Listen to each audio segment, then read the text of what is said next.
Satria ampianarinao mihitsy zay sotranao Andriamanitra ray amin'ny zavatra rehetra izay atrehana tsirairay avy. Aoka ho hita fa ianao no Andriamanitra. Tsy miankina amin'ny zavatra azo sy ny tsy azo ny tahan'ny fisaoranay Andriamanitra, fa ianao ilay mendrim-piderana mandrakizay. Misaotra Andriamanitra any amin'ny fianarany tsirairay avy. Misaotra any amin'ny zavatra tsy maintsy natrehana ihany koa Jesosy, fa reny rehetra reny Andriamanitra. No ahafahanay mahita ny kalitao-pitondranao, ny fahatsaranao isan'andro Jesosy io. Aoka hitanao foana zay eo amin'ny zavatra rehetra mitranga. Aoka tsy ho voasitony rivotra mitsoka ny fijerinay Andriamanitra. Aoka tsy ho voatariky ny tranga isan-karazany Andriamanitra, ny fifantohanay. Fa aoka izay rehetra Jesosy hifantoka makany aminao mandrakariva. Aoka izay toetra eo amin'ilay tsara indrindra, eo anatrehanao Andriamanitra, eo amin'ilay toerana anirina, eo amin'ilay toerana tena hoe mitsimoka ny azo maty rehetra eo amin'ny fanatrehanao. Jesosy io, ninona mety maty eo amin'ny fiainanay dia hoentina eo anatrehanao Andriamanitra. Tsy tonga izay hangataka akory Andriamanitra hoe asio fahombiazana amin'ny fiainanay, fa tonga izay Jesosy hiankohaka sy hanome voninahitra ny anaranao. Satria ny antom-pisinay Jesosy dia tsy ny hangataka, fa ny antom-pisinay Jesosy dia ny hanome voninahitra ny anaranao. Amin'ny anaranao Jesosy, amin'ny anaranao Mpanjaka. Tario ity fotoana ity Andriamanitra, dia aoka ny fanainao masina no ameno ny tsirairay avy, ahafahanay mandre ny teny avy any aminao, ahafahanay mahita ny sitraponao tianao tanteraka, ahafahanay matsapa izay tianao ho tsapany tsirairay avy, ahafahanay mianatra Jesosy izay tianao hianaranay isan'andro. Amin'ny anaranao Jesosy, tario, amboary, atsangano, ampianaro, anaro, ahitsio amin'izay diso izay Andriamanitra. Tezao izay amin'ny fahamarinanao Jesosy Kristy, mba ahafahanay manana fiainam-panahy, mandroso sy voavoatra isan'andro. Amin'ny anaranao Jesosy. Amen. Amen.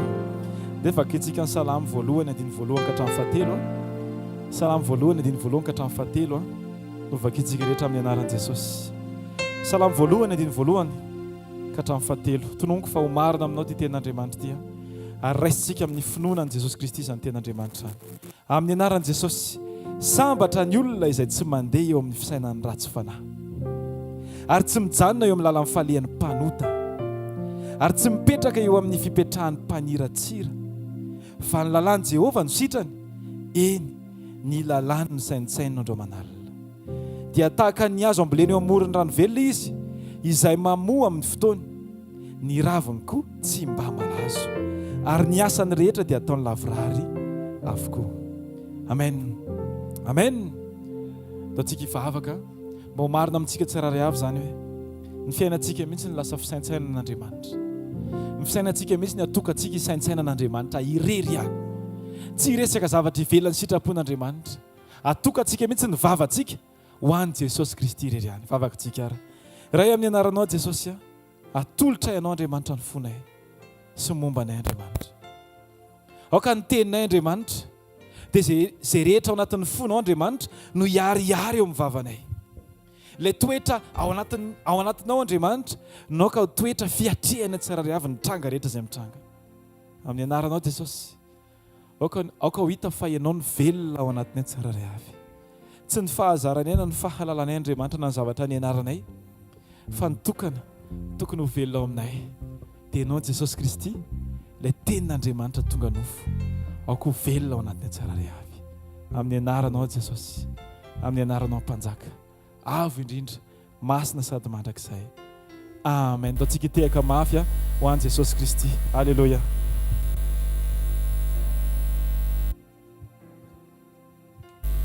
Alleluia. Hivavakantsika. Tompo, tonga eto anatrehanao izay tady ny tavanao. Tonga eto izay Jesosy hanandratra anao satria masina sady mendrika indrindra ianao. Jesosy anofonay ny sainay ny aminay rehetra androany dia ataonay mifanena amin'ilay azo fijalianao, mba higoanay ireo fahasoavana rehetra izay efa nataonao teo amin'ny fiainanay. Tsy tonga eto izay Jesosy hitaraina nerenao hiasa amin'ny fiainanay, fa tonga eto koa izay Jesosy hitianao satria zanaka izay. Ianao no herinay Jesosy, tsinitsinina ny fiainanay raha tafasaraka aminao izay, ary tsy mahay manao neneny izay Tompo raha tsy ao amin'ny fanatrehanao. Tario izay androany fanamasina iombona indray, iombo pity amin'ilay tianay indrindra sy maminay indrindra koa. Tario izay fanamasina ay anidy ny efitrefitra rehetra ny fiainanay, fanokatra ny fonay sy ny fananay mba handrosony ilay andriny fiadanana. Saotra ny Jesosy androany izay iankohaka Jesosy, androany fonay aterinay ho anao Jesosy, aoka ho altaranao ny fonay, aoka ny fonay Jesosy ho anitra ankasitrahanao, ho toerana hatamananao indray. Tario izay fanamasina malalo ahita ny ray noho ny amin' Jesosy. Ndao tsika hira, ndao tsika hidera azy, ndao tsika hitsaoka azy. Manasanao mihitsy aho hoe aza vela izy fotoana verina dia kely ara, fa banjiny Jesosy fa eto izy. Halleluja. Halleluja. Ny herinao tompo ny heriko, ianao ny mampijoro ahy. Ny herinao tompo no heriko, ianao mbola mampijoro ahy.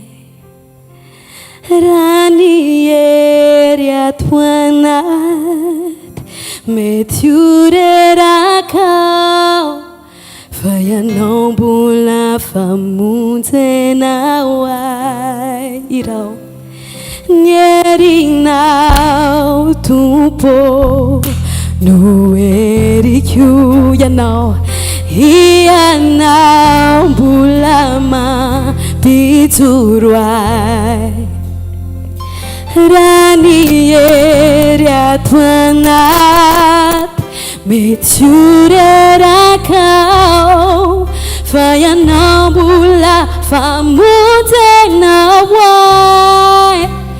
Tompo ianao no heriko, ny tanànao manoanay, asafelao ialaminao, tompo feo aminao, ianao no heriko.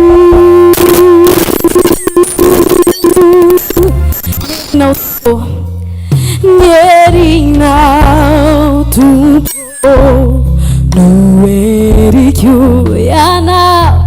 ianao mbola mampijoro ahy. Raha ny hery tompo, raha ny hery ato anaty mety ho reraka, fa ianao mbola famonjenao ahy. Ny herinao tompo,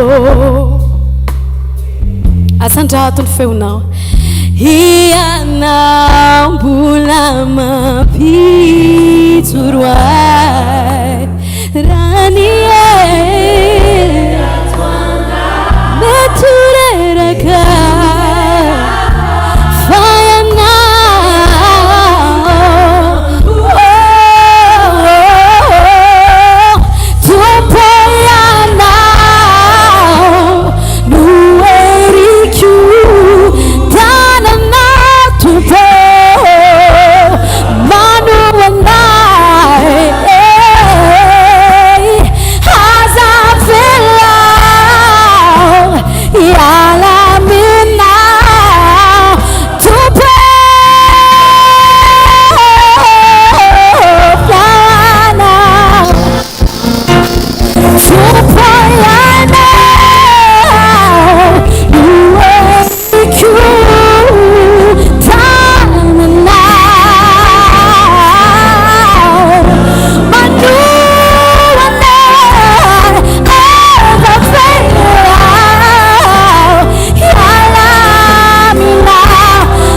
anao fa tsy ho vavaka zany lazao amin'ny Jesosy anao no helikôka anao iantoraka aminy lazao aminy fa izy ny rehetra ho anao Jesosy tsy manana afa-tsy anao zay ary tsy tady hafa tsy tady Andriamanitra hafa tsy tady fahafampoany amin'ny toeraka hafa zay Jesosy tsy ametraka amin'ny fanantenanay amin'ny olombelona na amin'ny zavatra fa tokana ny azonay antenay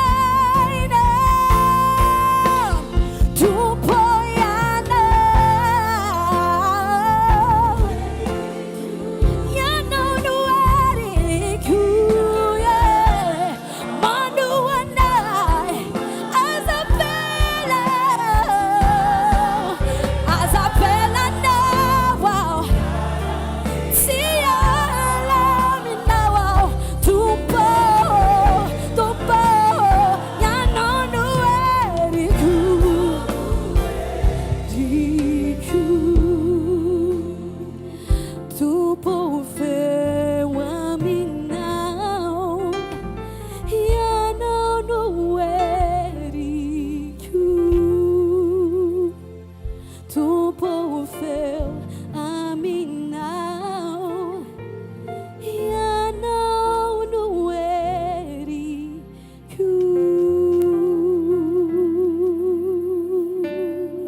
Favela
Jesosy teo amboarinao isany tsy olona iseho hitaky aminao mba hanao zavatra eo fiainanay satria fantatray fa ny fahasoavanao dia ampy fahasoavanao dia ampy tenenao amin'ny Jesosy fahasoavanao dia ampy Jesosy ampy ahy ny fahasoavanao androany aho ihira iandry ianao tsy hitaky aminao aho misehoy ianao raha Andriamanitra tsy akafananao zay Jesosy fa ihiry zay ity anao foana zay na tsy hamontsina aza ny aviavy na tsy hamokatra aza ny voaloboka dia zay ilay karazan'olona hifaly satria ianao no Andriamanitra ny famonjenanay. Halleluja, halleluja, satria marina ianao, marina ianao, satria marina ianao.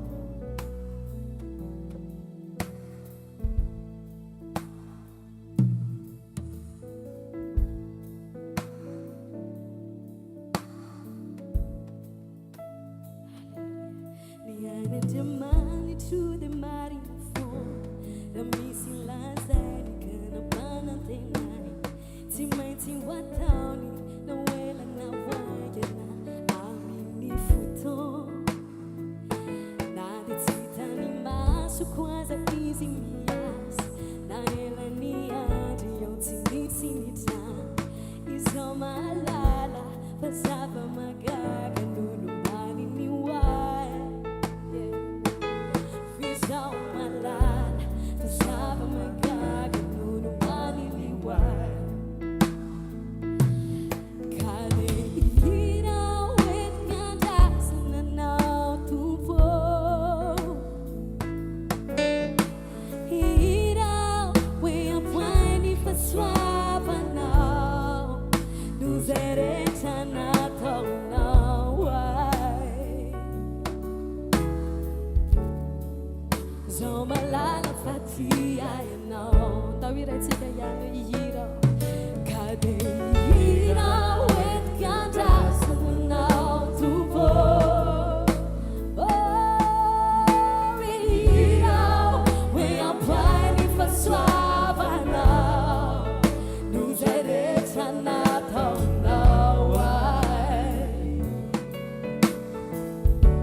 Now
hira tsara rafitra natononkalo hoe amaha-olombelona hoe mampiady rima ny atongavanay eto Jesosy fa nivokatry ny any anatinay mihitsy tianay loharana fa fantatray fa raha ny teny dia tsy ampy mihitsy ilazana fa mendrika ianao.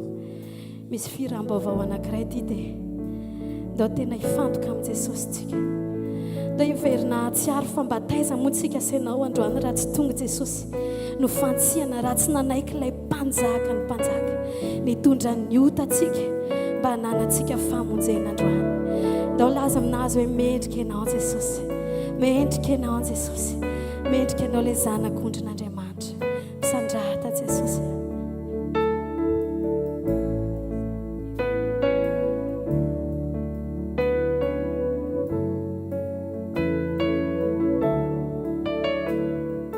Mendrika ny fideranay ianao ry tompo tsy to faoriny ilay tokanana votray intiny foko ray soanjakao ny fitiavanao na toy zao ay voavonjy ao no nidrafonao bataiza mo ao raha tsy nanaiky natao sorona ianao. Oh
tiaka ho an'i Jesosy dia mahazo toerana tompoko azafady dia manasa ny mpanompon'Andriamanitra hitsory fahafolom-belona.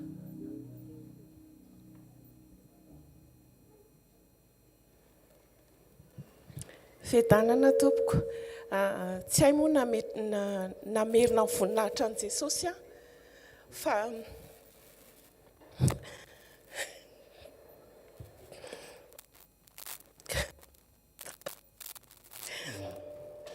olo tiaka ho an'i Jesosy ary alohatsika. Lohany Pâques iny zany tamin'ny herinandro masina dia nitezaka tamin'ny pasteur zany hoe ndao a pasteur asiana hetsika ao am-piangonana mba ny évangéliste rehetrarehetra andao a tena hitory fa tsy fantatra na paka farany ity na alohan'ny farany dia roviana indray moa tsika ny hitory dia tsy niteny pasteur dia gaga aloha dia izay mihitsy ny hoe fevitra ozy izy tsy fevitrareo ozy izy ny tompo fa tany anatin'ny herinandro masina narary mamanay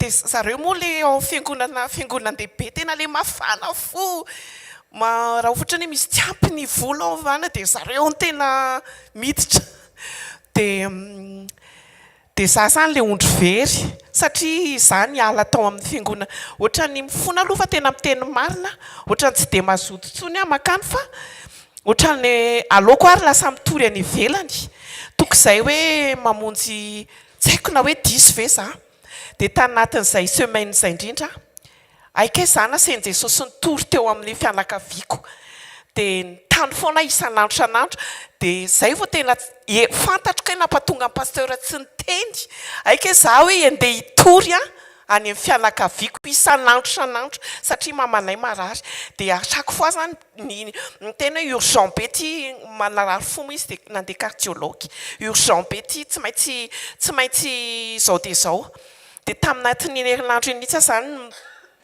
lasa mifandray tsara izay efa bavy fa tamin'izahako nofindra taty zany dia lasa nisy écart dia zareo zany miresadresaka foana hoe izy natao batisa natao an'izao izy very mihitsy izy dia tao amin'izay dia nitenendry zareo hoe raha ohatra ny ianao ozy izy miala tsy mitory tsony dia miala any amin'ny hvkl dia teneno izay somme tenenao tonga dia amena eto na trano dia tafinao na tomobile tonga dia omenay ozy izy ianao za tanatin'izay tsy nitsiriritra akory nefa tomobilinay mampalahelo kely le sonao anay mila soloana satria efa vizana ihany izy mitory foana izay miravavy dia efa mila soloana mihitsy le izy tena ilaiko mihitsy le vola na ny écolage nikizy tena mila fa tao anatin'le hoe menay anao hoe tsy zay tianao tena na kely ary tsy nitsiriritra tsy niteny hoe raha ohatra ny tsy nametraka condition akory fa tonga dia efa fantatro za indray dia hatramin'ny farany tory an' Jesosy ary tsy miala satria zany isaky mitory izay mirahavavy dia tena misy hoe lehibe Jesosy tsy izay le izy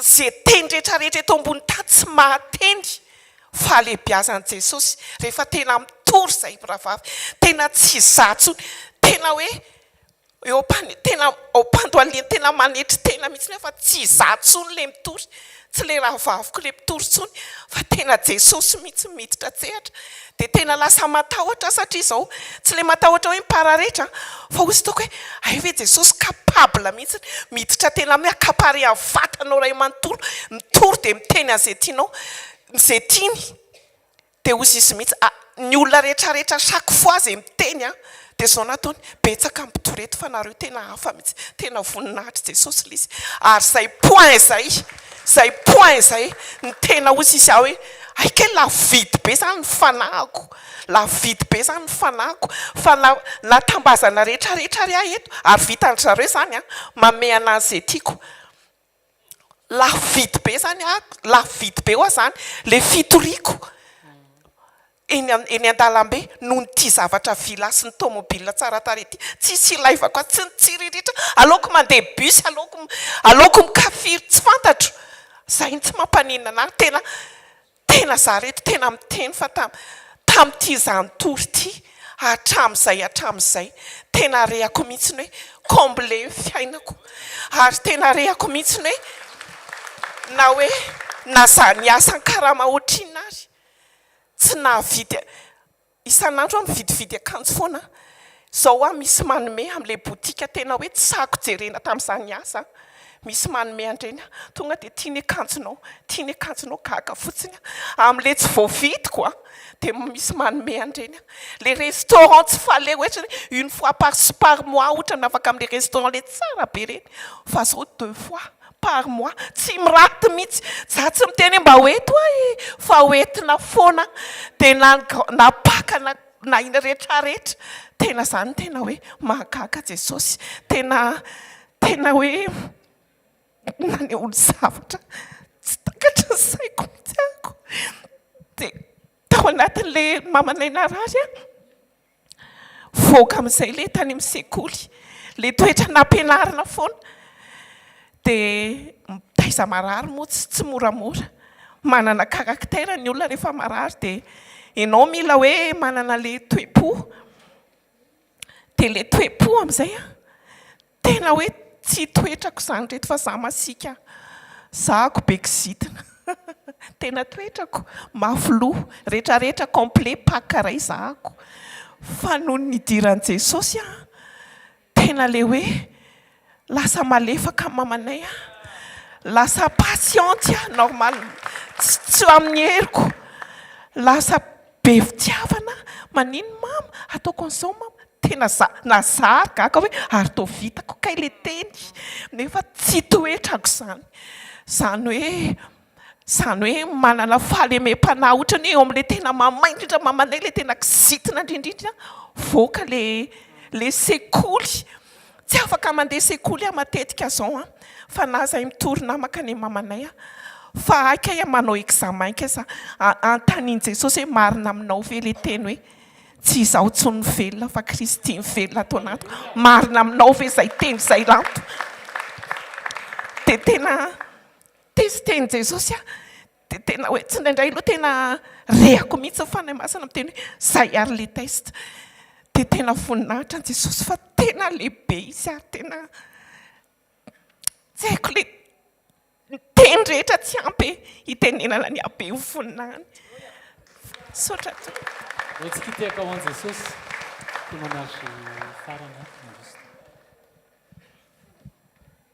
tahin' Jesosy daholo tompoko nijoroko vavolombelona androany a nanomeny Jesosy asako a dia namboarin'i Jesosy ny toetra ny tantara kely le izy a tamin'ny mois de juin 2023 zany a niala tamina asa anankiray zany hoe za zany miasa amin'ireny projet ireny dia miovaova asa foana dia hatramin'izay zany rehefa ohatra hoe misy zavatra tsy metimety kely amiko na misy toetran'olona tsy metimety kely amiko dia miala dia ozy foana ahako hoe za olona nianatrako za olona manana expérience mahita azy eo foana dia miala foana rehefa tsy metimety amiko ny toetran'ilay olona na ny zavatra ataon'ilay olona miara-miasa amiko na ny condition ampiasana ohatra dia miala ahako dia tamin'izay juin 2023 zay zany ahako niasa tamina tetika asa ray zay dia nanana olana kely fifandraisana tamin'le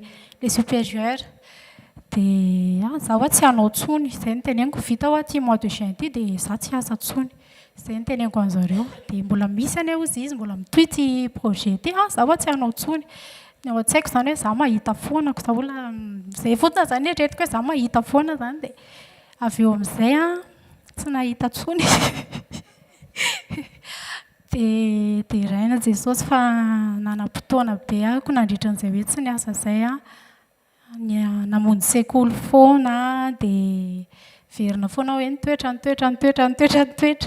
dia tena namboarina le toetra dia tsy haiko hoe tamin'ny fotoana taizana namboarina le toetra fa niova le toetra niova le toetra dia le toetra zany a mitsara olona tiady a nam zany miady ny fahamarina ohatrany hoe ianao foana mila mitako hoe zao ny rariny dia miady amin'izany ianao dia vao mahita olona anankiray ianao dia mizavatra ratsy any amin'ilay olona no hitanao voalohany hoe tia indray nentohanareo ohatr'izany moa zany le fanaovana an'ilay izy taloha dia tonga dia le ratsy foana dia ianao maloto fo be amin'ilay olona dia tena nianatra ozy izy Jesosy hoe mianatra mamela heloka mianatra manao azafady a tsy mitsaratsara olona mila malemy fanahy dia tena nianatra an'izany dia exemple anankiray zao nisy taona zany izay sy mamanay niaraka dia za moa zany le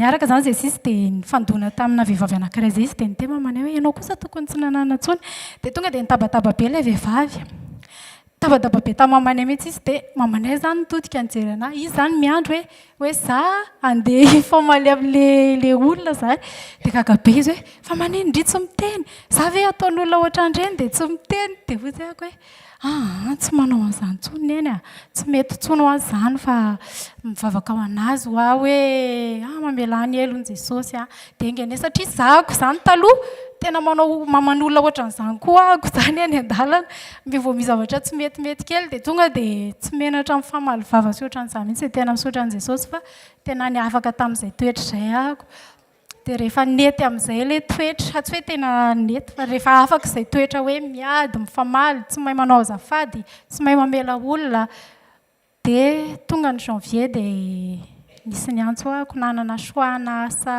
anankitelo ako zany soana asa anankitelo ny proposen'ny olona anahako dia soranan'i Jesosy fa mandeha tsara ny asa amin'izao a dia tsy le asa mifindrafindra tsony ny asako amin'izao fa tena asa maharitra lavalava be mihitsiny dia rehefa ao amin'ilay fiasana dia tsy misy foana moa zany hoe tonga amin'ilay voninahitra amin'ilay fiasana dia hoe tandremo amin'ny anina iny fa ohatran'izao iny a misy toetra ohatran'izao iny a hoa za tsy mahita an'izany hoa za mahatsy an'i Jesosy fa tsy tsaratsara olona ohatr'izany tsony afa efa namperinarina ao dia tena misaotra an'i Jesosy fa tena milamina tsara ny asa milamina tsara ny fifandraisana amin'ny mpiara-miasa dia raina voninahitra ao an'Andriamanitra zao hoe tiaka mahafoan'i Jesosy témoignage farany androany a nitsampy tain'i Jesosy daholo tompoko nijoroako vavolombelona androany a tamin'ny heritaona tamin'ny aorinan'ilay croisade Majunga iny dia nisy 20 tongotra dia le izy ohatrany hoe zavatra kely be ny atombo an'ilay izy dia lasa nitatra be tao ilay izy dia lasa tsy maintsy natao pansement misy tamin'izay dia amam-bolana ilay izy tsy nety nikatona mihitsy le fery dia nangataka vavaka tamin'ny pasteur Rodolphe tamin'izay dia nangataka vavaka tamin'ny tatiponiko tamin'izay dia nentin'ny zareo ambavaka ilay izy tena voninahitra ho an'i Jesosy fa 2 jours taorian'izay dia nanomboka nikatona ilay izy dia avy eo quelques semaines aorian'izay dia nikatona tanteraka ilay fery dia ny anankiray farany tamin'ny heritaona nisy dossier nikarakaraiko izay dia tamin'izay ny fonako tamin'i Jesosy aloha fa ohatrany hoe nitoko fotsiny aho zany hoe feno be ilay taratasy dia tokony hoe tsy hitako hoe inona tokony arefuse an'ilay izy dia nefa rehefa napetraka ilay izy dia napetraka ilay demande dia 1 mois ilay izy vao mifaly dia refuse ilay taratasy dia nanatona pasteur Rodolphe dia nameny directive hoe zao izy atao dia narahana ilay izy dia rehefa verinanao an'ilay izy tamin'ny mois de février dia napetraka ilay izy dia nety amin'ny pasteur Jao ambavaka koa za tamin'izay dia tena voninahitra ho an'i Jesosy fa tamin'ny fomba tsy takatry ny saina ilay izy dia accepté ilay dossierako 1 semaine ilay izy dia mivaly tena hoe voninahitra ho an'i Jesosy. Alleluia andaontsika hisaotra an'i Jesosy amerina ny voninahitra any amin'i Jesosy ny amin'ny fijono vavolombelona rehetra teo raha fitinina ilay izy dia fanovan'i Jesosy ny toetra rehefa manapa-kevitra tsika nova toetra amin'ny alalan'ny teny izay raisina dia manokatra lalan'i Jesosy tsaroko eto ilay ten'Andriamanitra hoe fakatsao aloha ny fanjakany sy ny fahamarinany dia anampy anareo ny zavatra rehetrarehetra izany fa ninina tokoa dia tsy hiala aminao zay fa anaraka anao hatramin'ny farany misaotra ny amin'ny fivaliana dossier Jesosy fa enao irery ihany tao ambadiky izany dia averinao any aminao ny dera sy ny laza ary ny voninahitra mandrakizay a mandrakizay a amen. Andao itiaka mafy a ho an' Jesosy.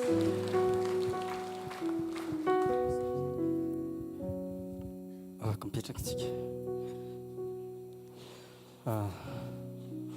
Voninahitra ho an' Jesosy.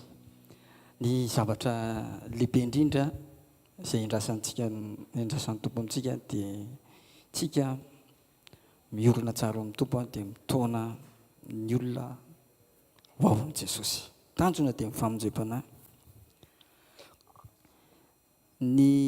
Zany ny asa fanompoana tena lehibe indrindra. Tsy lehibe tamin'i Jesosy ny fanasitranany, tsy lehibe tamin'i Jesosy ireo fahagagana maro, fa ny antongavany araka tenen'ny anjely tamin'ny Josefa hoe ka hiteraka zazalahy izy, ny anarany ataonao hoe Jesosy, fa izy hamonjy ny olony ho afaka amin'ny voatany.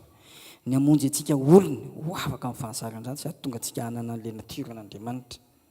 Tsy misy fanompoana afaka andeha amin'ny laona nefa raha tsy ampivavaka tsika. Nisy fotoana nandeha isasan'Andriamanitra naleha dia misy olona mampandroso anao any tokantrano hoe ia mandroso hoe ho avy izay andrasana ray volana, andrasana roa volana, fa inona mihitsy Jesosy no andrasana dia ny andrasany alohan'ny fiovanao aloha. Alleloia. Manaraka an'izay ao anatin'le ianao le miandrandra ianao zany efa mahatsapa hoe tena inona ny zavatra tsy mety eo amin'ny fiainanao dia mandiny teny ianao dia fanena amin'ilay olona dia tsy kivy mihitsy ianao manantona an'ilay olona hoe ahoana roviana ihany ianao ho avy izay ampaky e. Dia ny zavatra nitranga dia zao rehefa tonga ny fotoana anankiray mbola nitory filazantsara amin'ilay toerana izay dia efa tratra riva be dia hoe tsy tratra tsony makany fa dia andesina mbavaka zany ka tsisy nina mandeha raha tsy misy mivavaka. Araka voalazan'ny Zakaria 4:4 hoe tsy amikerina ampatanjahany fa mifanahiko Jehovah tompo mambo. Tsy afaka amomby ianao ny zavatra izay ataonao raha tsy aloavo mivavaka, na ny hira zany, ny amin'ny fiankofana, anatoroteny, raha tsy milono anaty mivavaka zany dia nentina mbavaka fotsiny sisa le olona andao raha ngaha entina mbavaka tsy tratra nakany. Dia maraina n'iny dina ny trano dia andeha hivoaka ny vavady reto le olona nentina mbavaka fa tonga. Tena hoe fifaliana zany mahita le olona hoe manolo tena aman'i Jesosy fa zany dia miankina mbavaka. Ianao le te hamoaka toetra tsara io tsy fiezanao ny ezaka kokoa, efa ao aminao le izy fa raha tsy ampivavaka ianao dia tsy mety tavavoaka mihitsy na atao tena tsy mety mivoaka mihitsy le izy indraindray ara-tsaina fotsiny tsy maintsy atao mpitiavana ao nyity fa tsy le fitiavana tahaka n'le fitiavan'i Jesosy. Dia izay ny ilaivantsika ampivavaka. Tsy mety ozy izy raha tsy mivavaka mandrakariva ka tsy reraka. Zany no ilaina anao ho tia hivavaka. Tokony ho lasa fiainana izy io ary aza mieritreritra ny aomby mihitsy raha tsy mivavaka. Aza mety amoaka le toetra tsara raha tsy ampy le vavaka, raha tsy efa tony lasa fiainanao le vavaka. Ianao tsinao faneraserin'ny ananiny eny dia misy zavatra mitranga foana eny. Raha tsy amin'ny fotoana ampivavaka ianao mety le izy dia mety manontany teny ianao fa maninona tsy mety amin'ity dia tsy mety amin'ity dia dinio ny vie de prière anao na fiainam-bavaka ao. Fotoana ve le izy sa hoe alony ianao amin'ny olona dia vavaka ianao dia ohatrany hoe mety le izy dia tampotampoka eny ianao tsy ampivavaka. Dia hoy ny voalaza matitiko 5:20 hoe miereta tory sy mivavaha ianareo mba tsy hidiranareo amin'ny fakam-panahy. Indraindray misy fa natiora antsika izay, indraindray eo amin'ny masontsika misy toetra eo amin'ny maso, misy toetra eo amin'ny sofina, eny misy toetra na amin'ny tanana na ny tongotra, misy toetra daholo eo dia samy manana natiorany hoe misy malaky miteny, misy faingan-tanana, misy mampiasa amin'ny masony amin'ny avinavina, dia misy koa ary mety ny olony dia mampiasa anazy mety anirikilokilo ohatra ianao mandeha mitory amin'ireny olona somary tsy dia ohatrohatran'ny Lazarosy ireny dia ireny koa tena dia miasa le oronao tonga dia misy feritreritra manoto nefa izy tsy mety tsy manana fahafahana izy ohatran'ny fahafahanao manao doso tsara ny aminao. Fa ny tiako tenenina dia zao hoe rehefa ampivavaka ianao dia misy ten'Andriamanitra fiedaholina ny masonao avily masoko tsetsery zava-poana ny sofinao a manongilana sokafan'Andriamanitra ary tena lasa hoe asian'Andriamanitra famezana mihitsy na amin'ny tananao ary atao amin'Andriamanitra fantsona ho fanasitranana masonao a misy fahalemem-panafaka ivoaka ao tena na ny tongotrao koa ary marina misy teny hoe endreny tsara tongotry mitoro filazany tsara fa tsy mikararo ny afa ny tongony fa dia hoy aho hoe tiatsika Jesosy dia andao tena ho tia vavaka mangataha amin'ny Jesosy amin'izao fotoana Jesosy voleo atao anatiko ny fitiavana vavaka dia ho toanao Jesosy amin'ny fitiavam-bavaka Jesosy dia tia vavaka fiainany tontolo alina ny vavaka any amin'ny tany misy tsisy nininina dia anenefitra izy mivavaka ary Jesosy reman-keo tsy dia afaka mivavaka loatra izy tsy mivavaka mihitsy izy tany amin'ny tempoly fa any amin'ny tempoly izy mampianatra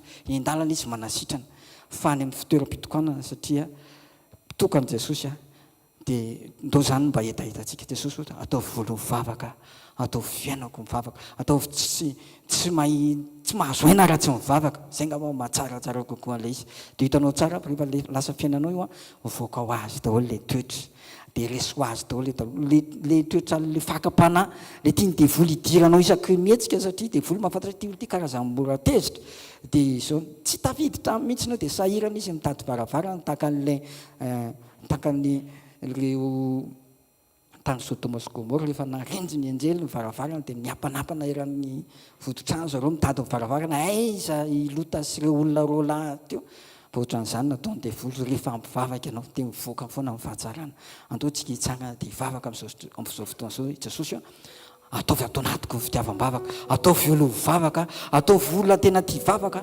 satria tsy ezaka amin'ny herin'ny tena ka monka le fatako hoe zao le toetranao Jesosy le tsara fa zao rehefa tena ampivavaka ianao dia mivoaka ho azy le izy dia mivoaka ho azy le izy mivoaka ho azy ny fahalemem-panahy mandeha ho amin'ny fitiavana daholo ny zavatra rehetra dia zany dia mba ho voninatr'Andriamanitra ray ny tsara indrindra mianaran'i Jesosy misaotranao zay ny lehibe ny fitiavanao sy ny aben'ny famindraponao misaotranao Jesosy ny amin'ny vavolombelona fa raha tsy noho ny amin'ny vavaka na tsy noho ny amin'ny fifonana sy fitarainana dia tsisy zavatra mety hitranga Jesosy mety reraka fotsiny zay satria ny tenao milaza manao hoe tsy amikelina ampantanjahana fa mifanahiko Jehovah ny tompo maro Jesosy tianay izay mba ho toanao Jesosy eo amin'ny toetra fa ny zavatra nataonao na tonga n'izany toetra izany keo mivoaka foana ary ampermanasa teo aminao dia nao tsara fiombonana amin'Andriamanitra ray tsara fiombonana ny olona mivavaka Jesosy dia tsara fiombonana aminao tsara fiombonanao hatrany ary tsy mety ho resy mihitsiny ary mandresy amin'ny zavatra rehetra mety misy ady lalovana fa zao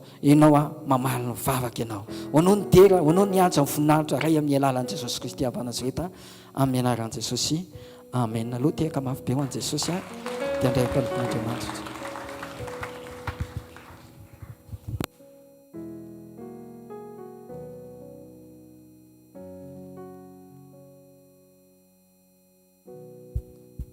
azo tiaka mafy tsara ho an'i Jesosy jereo fa manaitra foana Andriamanitra tsy mety zany raha tsy mivavaka ary tsy ampy raha hoe pasteur ny vavaka ho anao satria ianao manana vava afaka mivavaka amen teny kaikinao tonga soeto mifanatren'Andriamanitra ianao hoe eto Andriamanitra hoe eo am-pitsanganana vetivety tonga ny tenin'Andriamanitra amin'ny afatra ozy izy ny Genesis 28:16 ozy izy Jakoba ary aika eto Andriamanitra fa zany tsy nahalala ndraindray tsika mieritreritra hoe rehefa eo Andriamanitra dia tokony hanam-pahatsapana fa ny fanatren'Andriamanitra tsy ao amin'ny fahatsapana fa ao amin'ny fahalalana satria mety tsy hatsapa ninninina ianao fa nefa izy eo andreo ny ariva zao eto zao izy tsy misy ifandraisany amin'ny zavatra mety ny ainanao sy tsapanao sy ohatrany tsikaritrao na hoe miandro volondamosina mitsangana ianao va hoe tena eto marina izy possible tsy hitsangana tsony mihitsy ny volondamosinao mandram-pialanao eto ambony tany fa rehefa miteny Andriamanitra hoe raha misy roa na telo miangona amin'ny anarako dia hovony andreo ny ariva miomany ianao eto hovontsika eto Andriamanitra amin'ny anaran'i Jesosy hitanareo jereo tsara fatsapan'i Jakoba aika Andriamanitra eto izy fa zany tsy nahalala Jaonina 14:17 zao tenen'i Jesosy fa na n'izao tontolo zao izy zay mampiasa n'izao tontolo zao dia tsy mahita na mahafantatra fa mitoetra eo aminareo izy ny fandratren'Andriamanitra sady ao anatinareo Jaonina 20:14 nitodika Maria dia nahitan'i Jesosy nitsangana fa tsy fantany hoe Jesosy. Androany hariva sokafony ao anatinao dia fantaro fa eto Jesosy. Tena ho vao mihitsy ilay fomba fiatrehana tranainy. Misy fomba fiatrehana tranainy be zay mila vao sika. Inona ilay fomba fiatrehana tranainy? Trandrayntsika mieritreritra hoe rehefa tena mafana be ny hira izay izy vao tonga. Andriamanitra tsy hafanay ny hiranao. Mbola tsy tonga teto mpanao installation dia efa teto Andriamanitra sy teka mafy tsara ho an'ny tompo. Satria izy ny tompo mifanasana dia izy ny manasanao ho tonga eto. Zany hoe ianao mbola tsy tonga eto izy efa niandry ianao teto. Tena kaikinao, ianao mbola tsy tonga teto hoe izy efa teto hoe.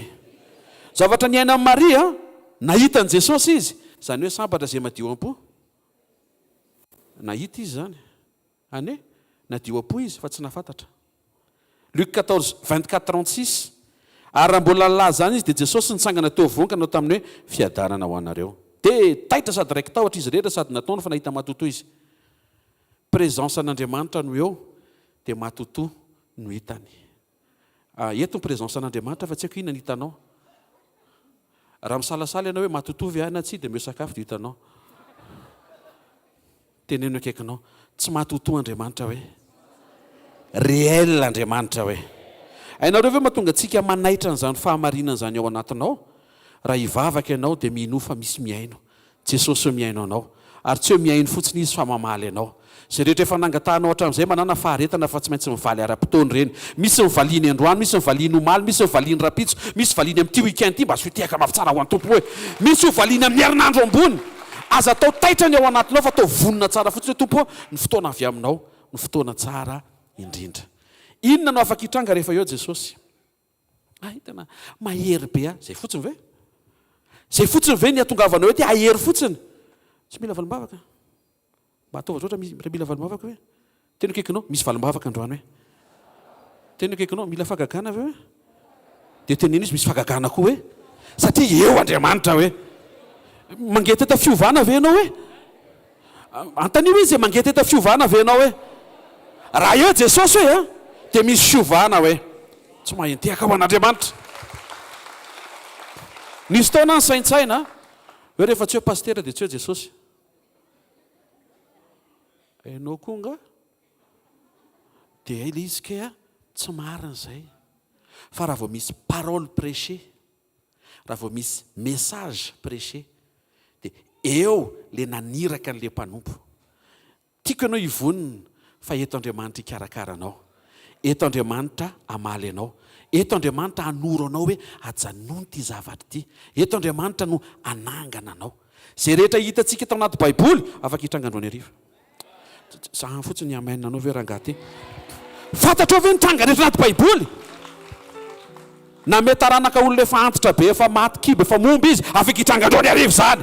Nanafaka ny zanak'Israely tany Egypte izy, afaka hitranga androany hariva zany. Nanokana ranomasina mena izy, afaka hitranga androany hariva zany. Namoaka ny Lazarosy izy, afaka hitranga androany hariva zany. Azo afanto amin'ny setrasetra be satria ianao ohatrany tsy vonona.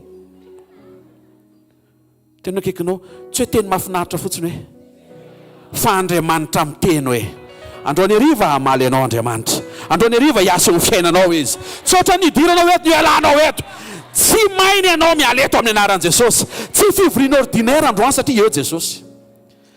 Dia erreur fandroany misy taona miomana tsara rehefa handeha ralia fa tsy dia miomana rehefa handeha sekoly. Zany ny antsoina hoe fahadalana iray lavaka. Fa nga Andriamanitra hafa nga le any amin'ny ralia. Andriamanitra tsotsotra ambanimbany kokoa nga le eo amin'ny sekoly. Tena akaikinao iza le Andriamanitra eritreretinao fa eto androany hoe dia teneno izy no ambony indrindra hoe izy mahery indrindra hoe izy ny tsara indrindra hoe ndao tsika hitehaka mafitsara amin'Andriamanitra dia andray ny tena petraka Andriamanitra ny ambava-mpanompony zay rehetra faly miandrana androany arivaka izy hitehaka mafy ho an'i Jesosy. Alleluia. Ndao tsika tia tanana mafy eo an'Andriamanitra mifotsika manontolo Ufofany amin'ny lanitra ny tanoa dia teneno Andriamanitra te andreanao Andriamanitra androany. Oka tsy olona ndreko androany fa le tena teny tokony ho anavy aminao. Mitenena fianao milaza fa mpamaly ianao soa ho an'izay mangetaeta ary ny fahasambarana ho an'izay nona sy mangetaeta ny fahamarinana. nefa niteninao ny fahamarinana. Mitenena Jesosy, mihaino anao zay makasitraka tompo amen dia amen. Mahazo toerana tompoko tonga sondray tsika eto amin'ny fanatrehan'Andriamanitra iombonana. Misy zavatra tsy ataon'Andriamanitra any amin'izay toerana misy anao rery, fa misy zavatra ataon'Andriamanitra eo amin'ny toerana iangonany-roa na telo amin'ny anarany. Afaka miantso any an-tranony daholo ny olona, miantso an' Jesosy any an-tranony, fa fanetretena ny miala any an-trano tonga eto amin'ny fanatrehan'Andriamanitra, mihaino tenin'Andriamanitra. Misy zavatra, misy hetsika Andriamanitra miafina tsy ataon'Andriamanitra raha tsy eo amin'ny assemblée, amin'ny fiombonany zanak'Andriamanitra. Ka za mino androany fa ny tombontsoapasoavana miafina ao ambadiky ty fivorenty dia ho voaray eny am-pelatananao amin'ny anaran'i Jesosy.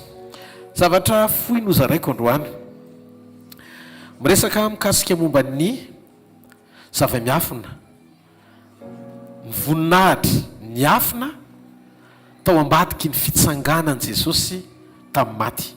Avereny hoe voninahitra miafina tao ambadiky ny fitsanganan'i Jesosy tamin'ny maty. Nisy fotoana nanontany ny tompo hoe Jesosy io, fa inona ny zavatra nitranga nahatonga an Josefa niteny hoe to miaraka aminareo mivoaka ny Egypta ny tolam-baloko. Satria raha ny Baiboly dia zao fahavetavetana eo mason'Andriamanitra ny fikasihana ataontsika hoe ny famadihana na ny fifandraisany velona maty. Voasoratra ny boky mpitoroteny ary nasehon'i Jesosy zany tamin'izy tetỳ ambony tany eo amin'ny filazantsara ihany koa. Dia hoy zay hoe maniraka ny olona anao zavatra mifanohitra amin'ny sitrapon'Andriamanitra ve Josefa, nefa mpanompon'Andriamanitra. Teny valiny tsia misy zavatra tena miavaka tao ambadiky ny nampahitan'Andriamanitra ny Josefa na tonga azy ny teny hoe eto ny tolam-baloko hiala avy any Egypta ho any amin'izay toerana hitondrany Jehovah Andriamanitra anareo ho any Kanana zany. Jentsika eny Genesis 20 vetivety misy ifandraisany lehibe indrindra amin'ny fizarana mikasika momba ny herin'ny fitsanganana mantsy zany teny zany. Genesis 20:5-20 amin'ny anaran'i Jesosy Kristy avy any Nazareta. Ary Josefa dia nampianina ny zanak'Israely ka nanao hoe amangy anareo tokoa Andriamanitra, tena amangy Andriamanitra, dia hitondra ny tolakialy eto ianareo. Misy zavatra efa nampahitana ny Josefa fa ho avy Andriamanitra efa jato taona any aoriana aniraka mpanompo atao hoe Moizy amoaka ny zanak'Israely avy eo Egypta hitondra azy ho any amin'ny tany nampanantenana ho afaka amin'ny fanandevozana. Ary ankoatr'izay koa nampahitana meloa any Josefa ny zavatra hitranga 2 taona lasa ny amin'ny fahatanterahany asa famonjenana ny raha an'Andriamanitra Mesia atao hoe Jesosy Kristy amonjy ny olona rehetra ho afaka amin'ny fahotana. Hitondra ny fahotana zao tontolo zao ilay zanak'ondrin'Andriamanitra ho faty izy. Ary fantatry Josefa sy nampahitan'Andriamanitra azy fa ho ambadiky ny fitsanganan'i Jesosy dia tsy maintsy hisokatra ny fasana. Ary ho avoaka daholy avy eo amin'ny fasana nisy azy ny patriarika sy ny olona rehetra ary ny mpamina ny rehetra amin'ny fotoana isoka. Jereo Matteo 7:20. Matteo 7:20. Alleluia. Ny 9:2-20 ka hatramin'ny 9:7-20. Ary nisokatra ny fasana ka maro mifatin'ny olona masina izay efa nodimandry no natsangana ka nivoaka avy tao amin'ny fasany ireo tahorian'ny tsanganan'i Jesosy dia nakao amin'ny tanàna masina ka niseho tamin'ny maro. Dia nasehoan'Andriamanitra hoe fa maninona ny nalain'i Josefa na sainy nalain'ny zanak'Israely ny tolam-baliny hiala avy tany Egypta anantona ny Abrahama, Isaka sy Jakoba amin'izay fasandrazana nisy azy. Satria ny fasana hisokatra tsy prévu ho any Egypta mihitsy, tsy ny fasana nisy andry Faraos sy ny fianakaviany nosokafana raha sendra milevinany izy fa ny fasana isokatra dia le fasana misy ny olombovonjy fasana misy ny olombovonjy dia ireo patriarka zay tamin'izany Abrahama, Isaka, Jakoba dia Josefa koa zany ao anatiny midika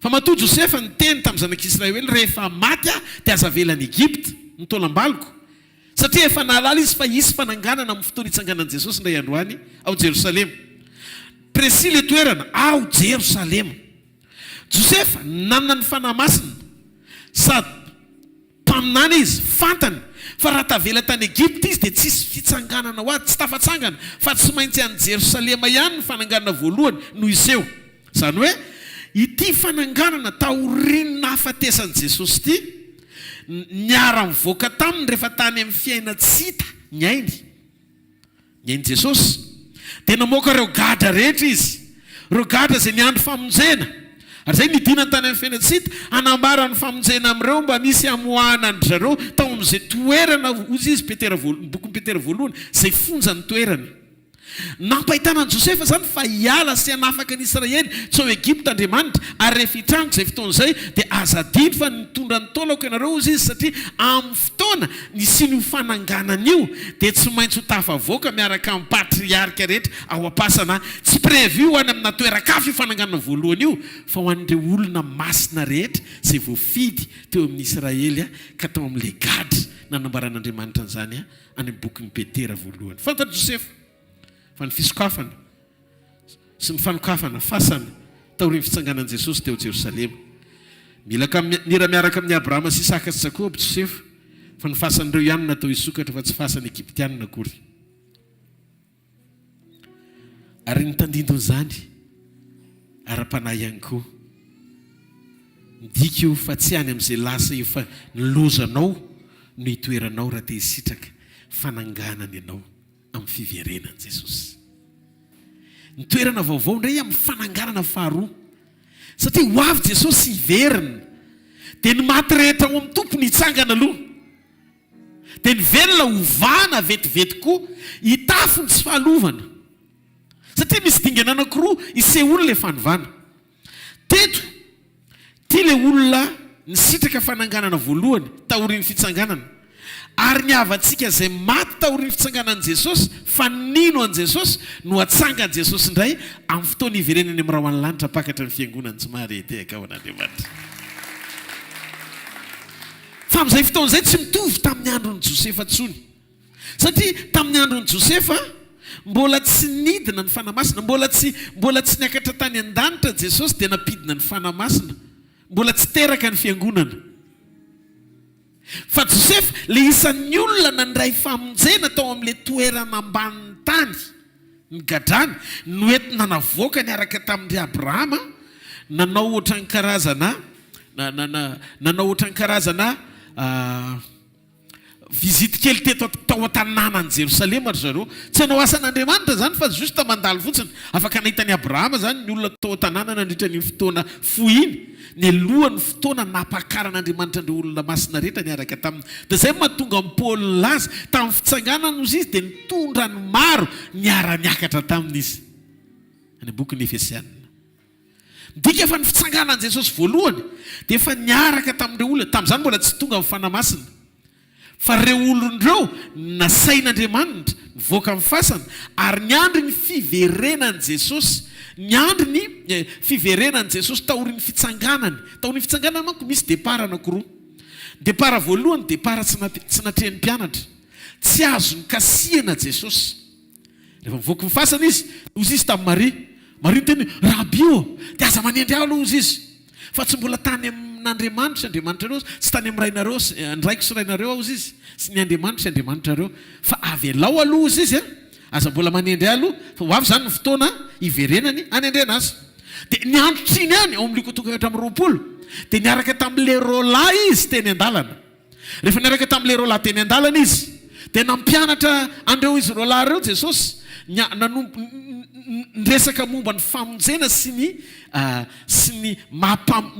asa famonjena tamindreo nanomboka tany amin'ny testamenta taloha sy ny salamo mandrapatonga ny fotoana zay nahafatesany dia tao anatin'ny fotoana nresan'ireo taminy zany dia nangorangoraka be ny fony izy mirahalahy fa ry zareo tsy nisokatra mihitsy ny masony tsy nisokatra mihitsy ny masony raha tsy teo ampamakinany mofo Jesosy rehefa niteny izy hoe arivarivany ihany fa ndao mba hitrano ato aminay dia rehefa niditra Jesosy tao an-tranony dia teo ampamakina mofo vo nisokatra ny mason'ireo nahalala hoe Jesosy io fa vohitany amin'izay tao ampamakina mofo hoe Jesosy io dia nanjavona tsy hitan'i Jesosy zany hoe ny fiakaran'i Jesosy taorian'ny fahafatesany tsy hita maso hoe iny izy iny nitsangana iny fa nanjavona izy dia tsy hita vo tonga tany amin'ny raha izy ny androtriny ny arivan'iny andro voalohany iny izy amin'izay niverina teo anivo mpianatra amin'izay dia jenareo samihafa ny fisehoany tamin'ny Maria tsy nasainy nikasika azy satria mbola tsy tany amin'ny raha izy sy ny fisehoany faharoa mahazo mikasika azy Tomasy na tsy nino azy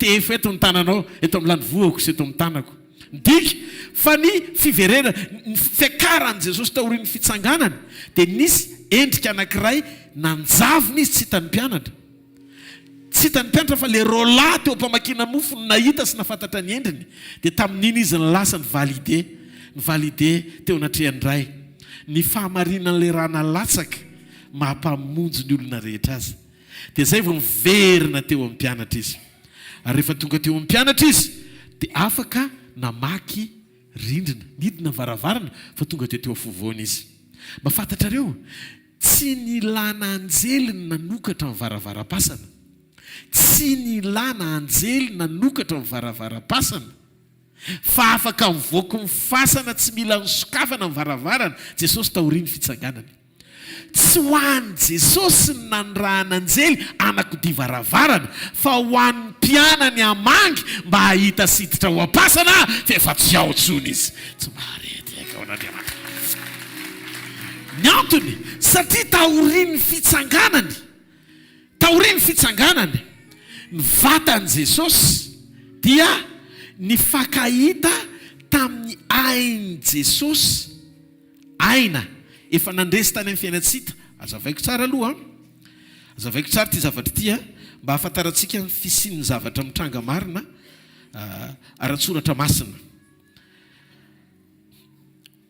iza moa ny fanahy masina ny fanahy masina dia tsy iza fa ny fanahin Jesosy ihany le fanahy tao amin'i Jesosy ihany no fanahy masina dia zao rehefa ho faty Jesosy teo amin'ny hazo fijaliana dia ozy izy tamin'ny raiso eo an-tananao ny fanahiko ny fanahy masina tsy nilaina tao am-pasana averiko ny fanahy masina tsy nilaina tao am-pasana fa tsy maintsy naveriny Jesosy ho any amin'ny ray mialohan'ny fotoana afatesany rehefa niala ny fanahy dia maty Jesosy nidina tany amin'ny fiainatsita tsy ny fanahy masina fa ny amma na ny ainy Jesosy ny aina nidina tany amin'ny fiainatsita mizararaky telo tsara le izy ny fanahy niakatra ho any amin'Andriamanitra ny ainy nidina tany amin'ny fiainatsita ozy izy mosesy ao amin'ny rano mitoetra ny aina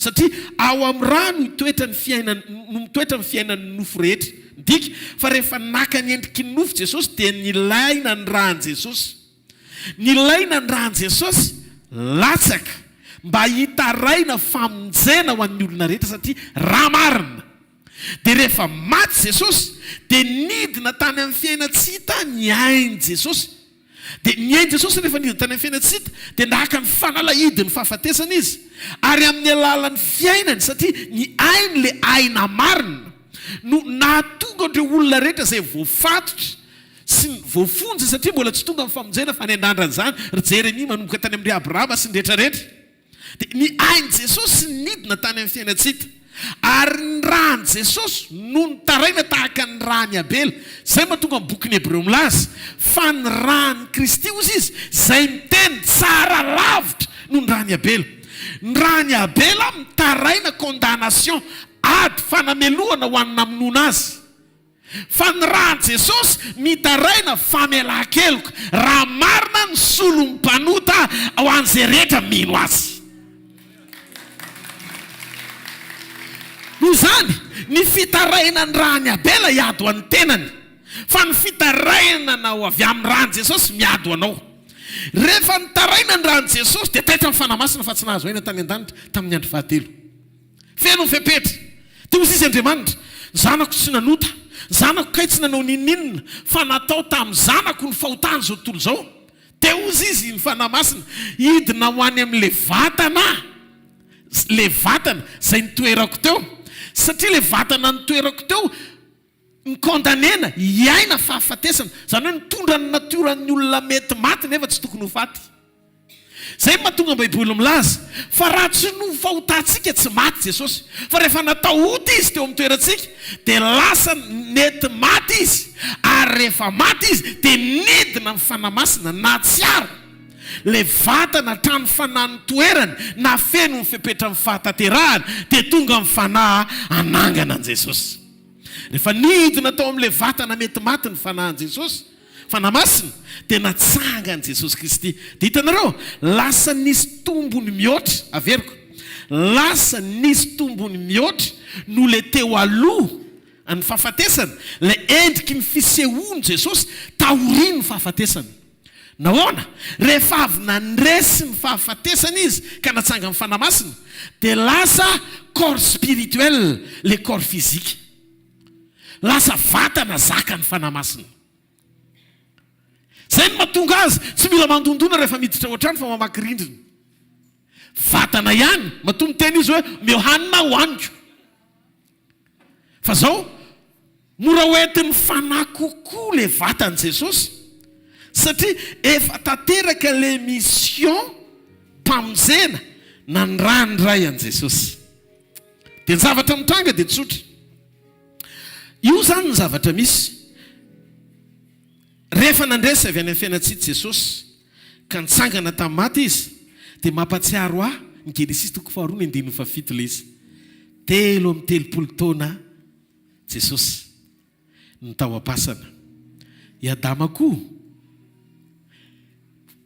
tsy nandalo ny-pasazy ny fahazazana, fa ohatry ny taonan'i Jesosy le endrika ny dinan'ny fanahy masina, ny dinan'Andriamanitra sy ny tsofin'Andriamanitra teo ambavoro'ny Adama, ny fofinainy, dia tonga olombelona izy, zany hoe miaina eo amin'le taonany fahatanterahana ahafahan'Andriamanitra miainga anatanteraka ny asa famonjeny Jesosy. Teo zany vao nanomboka ny fiangonana.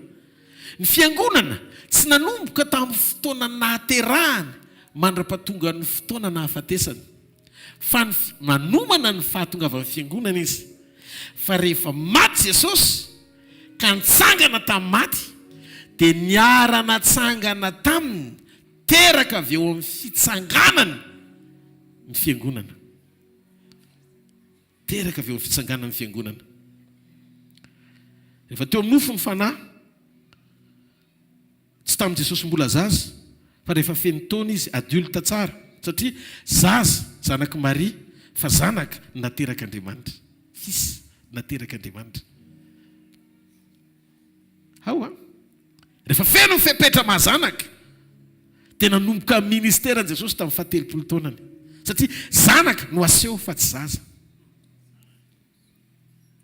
Rehefa feno ny fepetra tahaky ny alehibean'ny Adama, dia tanora 30 taona ny tao am-pasana, ny velomon'ny fanamasina. Tonga avy amin'ny ray indray ny fanamasina, nidina tao am-pasana, anangana an' Jesosy. Dia zay mahatonga ny Romana 9:1 milaza fa raha ny fanahy zay nanangana an' Jesosy Kristy tompo tamin'ny maty no mitoetra ao anatinareo. Raha ny fanahy zay nanangana Jesosy Kristy tompo tamin'ny maty no mitoetra ao anatinareo, dia zay nanangana ny Kristy Jesosy tamin'ny maty no mamelona ny tenanareo mety maty amin'ny fanahiny zay mitoetra ao anatinareo. Andriamanitra nanomana ny fanahiny ho ao anatinao tamin'ny fanoharana ny fananganany an Jesosy tamin'ny maty. Jesosy tsy velona tahaka ny Adama hoe fanahy mananaina, fa Jesosy le voalaza amin'ny Baiboly fa fanahy mahavelona. Korintiana 2:5. Korintiana 2:5, ny 5:7 ka hatramin'ny 5:9 hozy izy ny tenin'Andriamanitra. Ary araka izany koa ny voasoratra hoe Adama voalohan-da natao mananaina, Adama farany natao fanahy mahavelona. Nefa tsy izay amin'ny fanahy ny voalohany fa izay amin'ny mananaina dia vao ny amin'ny fanahy. Tatsika amin'izay ilay izy. Ka ny fanahy mananaina tsy mitondra fahavelomana fa avy amin'ny fanahy mahavelona ihany ny fahaveloman'ny olona. Jesosy nanolotra ny ainy ahafahany mamerina ao anatinao le tena fiainana avy amin'Andriamanitra mandresy fahafatesana. Jesosy tsy hoe fanahy mananaina fa izy ny fanahy mahavelona. Niraisy ny tenany nivan'ilay fanahy masina anana ny natiorany amin'izay. Niraisy ny fanahy masina le tenany Jesosy taorian'ny fitsanganana novan'ny fanahy masina anana ny natiorany. Lasa afaka hoentin'ny fanahy masina le tenany Jesosy iny ho kopy iaingan'ny fanahy eo ampamoronana anao vaovao amin'izay. Zay no mahatonga antsika afaka anatena corps vaovao rehefa lasy ty vatany ty ka manjavona amin'ny fotoana iverenan'i Jesosy. Satria eo ampanomanana ny fanovananao ny fanahy masina amin'ny alala ny fanananao an' Jesosy. Zay mahatonga ny singan'ny Kristy tsy maintsy ao anatinao meloha amin'ny fotoana amelomana anao aorian'ny fahafatesana sy ny fanjavona nofinao. Satria le tsy fahalovana ho tafianao dia mianga avy amin'le tenan'i Jesosy ao anatinao sy ny communion ifandraisanao amin'Andriamanitra. Tsy mahareteka ao an'Andriamanitra. Tsy mahareteka ao an'Andriamanitra. Mifankahita taorian'izay ny fanahy masina amin'izay sy ny ain'i Jesosy. Lasa mifankahita ny fanahy sy ny aina. Tonga anankiray le izy. Raha ohatra Jesosy talohan'ny nahafatesany mora reraka, mora matory. Satria tao anatin'ny nofo mbola tsy tena mifankahita à 100% natanteraka Jesosy ny fanahy sy ny aina. Matoa mbola mety reraka izy. Fa taorian'ny fitsanganany tonga dia complet ny natioran'Andriamanitra satria le aina nandresy fahafatesana lasa mitovy égal amin'le Saint-Esprit na le fanan'Andriamanitra nanangana azy. Aorian'ny fahafatesana zany Jesosy dia olona tsy mety reraka tsony satria natioran'Andriamanitra aseho eo amin'ny endriky nofo tsy mety loha. Zay kopy alohan'ny iverenany ao anatinao ho manina mifandraisana. Tsy mahareteka ao an'Andriamanitra. Zay mahatonga Jesosy milaza ozy izy zay mihinana ny nofoko sy misotro ny rako manana ny fiainako ao aminy ary za anangana azy amin'ny andro farany. Halleluja, halleluja. Tiako fatatsika zany ny antony mahatonga anao eto ambonin'ny tany ho manin'Andriamanitra ho amin'ny fotoam-pampakarana. Zay mahatonga Jesosy lasa nitaky fahataterana. Ao koa tanteraka ianareo. Taka amin'ny fahataterana indray ianareo zay any an-danitra. Ny amin'ny fahotana azo atao tsara mandahy satria tsisy mbola nindronantsy ianao raha miteny ianao aza mandainga. Ny fahotana azo toerina daholo. Tsy tokony ady akory ianao hanohatra ny ota. Fa amin'ny alalan'ny fanampian'ny fanahy masina dia tokony ho zaka amin'ny fanahy masina ianao tsy tia ota. Any amin'ny testamenta taloha tsy nitaky fahatateran'Andriamanitra satria mbola tsy tonga teto an-tany ny fanjakan'Andriamanitra. Ny fanjakan'Andriamanitra teto an-tany tamin'ny alalan'ny fahatongavan'i Jesosy. Satria raha mbola tsy nisy tany aloha ny fandroana devoly dia ozy izy ny mpanorandana sy ny fariseo hoe fa mifanahy démonie sy Belzebouba ny amoahan'ileo démonie. Toy Jesosy hoe raha mifanahy ny Belzebouba ny amoako démonie amfanan'izy no amoahany taranakareo azy fa raha mifanan'Andriamanitra no amoako démonie dia fa tanteraka eo aminareo sady ny fanjakan'Andriamanitra. Dikan'izay signe alalàna fa eo ny fanjakan'Andriamanitra dia eo ny fanan'Andriamanitra. Eo ny fanahy masina. Dia mahafantatrareo ny zavatra mitranga. Ny zavatra mitranga isika arakaraky ny aneketsika ny hofaty eo amin'ny nofo ny mampahazoaina le vokatra araka ny sitrapon'Andriamanitra aseho no miarihary amin'ny alalantsika ety ambany masoandro. Tsy karazan'olona mpahorian'ny mirakle ianao dia avezivezy devoly amin'ny vokatra. Fa karazan'olona afaky nijoro anana fahatsapana lanja sy fisiny ny herin'Andriamanitra amin'ny alalan'ny fanahiny ny asa ao anatinao no ny herin'ny fitsanganan'i Jesosy tamin'ny maty. tsy marety aika aman'andriamanitra. Ny herin'ny fitsanganan Jesosy Kristy tombo tamin'ny maty no antoka lehibe ananantsika fahatsapana ato anaty fa zay fanahy nanangana an' Jesosy tamin'ny maty no fanahy ao anatsika ny fanangananana no ny finotsika ny anarany. Nandray an' Jesosy sika, mino ny anarany sika, zanak'Andriamanitra sika, natsangan'Andriamanitra sika.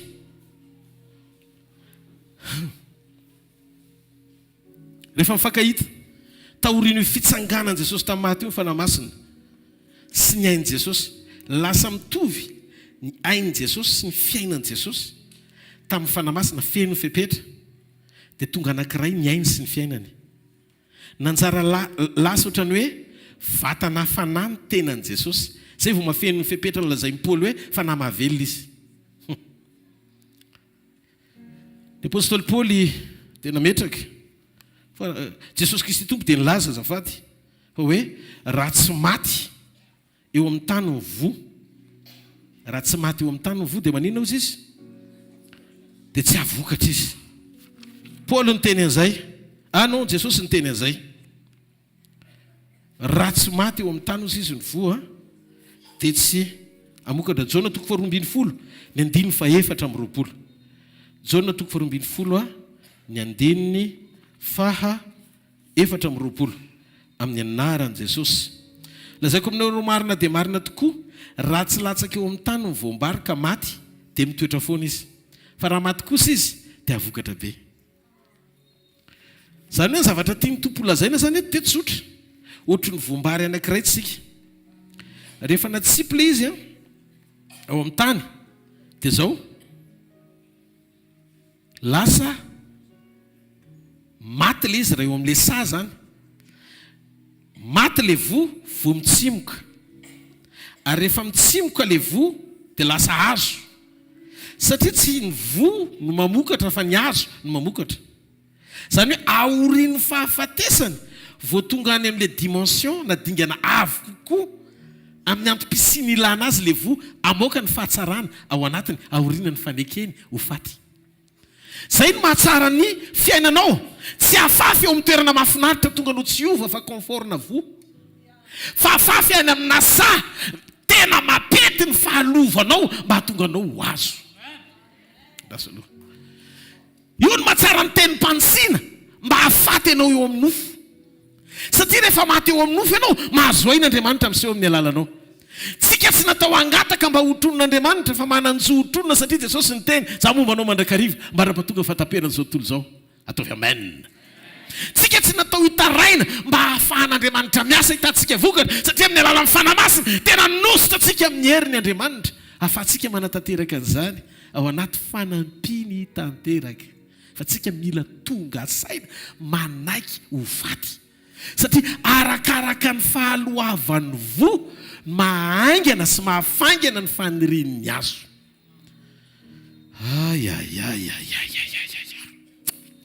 Tena tsika ny boky Matthieu vetivety amin'ny boky Matthieu ao toko 7:20. Matthieu toko 7:20. Halleluja. Matthieu toko 7:20 ny andininy fa 4 zao ny vaky ny teny amin'ny anaran'i Jesosy. Arana mafy izy dia ny sasany voafafy teny amoron-dalana dia avy mivorona ka nandany azy.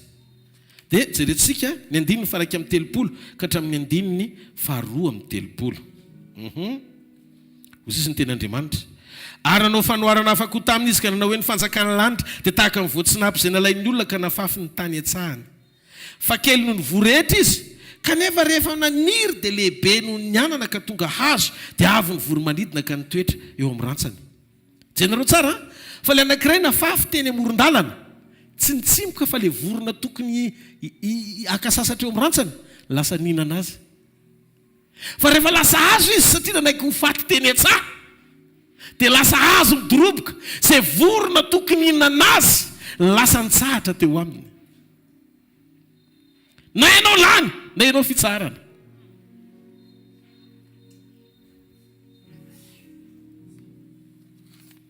Misy mihaino ve ao? Ny voro efa tsy mety maty dia sakafo ny vorona, fa rehefa mitoerana mahafaty azy tsara dia tonga azo ialany vorona sasatra, tsy azo elofan'ny hafa.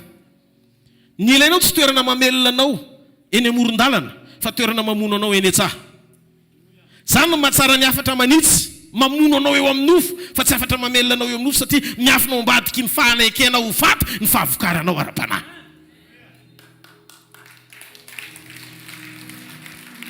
Jereo fa rehefa maty sinoa le vo dia lasa manana natiora mihoatra lavitra no nisy azy teo aloha. Natiora mihoatra. Zany no mahatonga ny Isakany e. Ary zay mahavariana amin'Andriamanitra. Amin'Andriamanitra ny fitomboana dia miafina ambadiky ny fahafatesana. Le vo tsy maintsy maty aloha fa misy vokatra.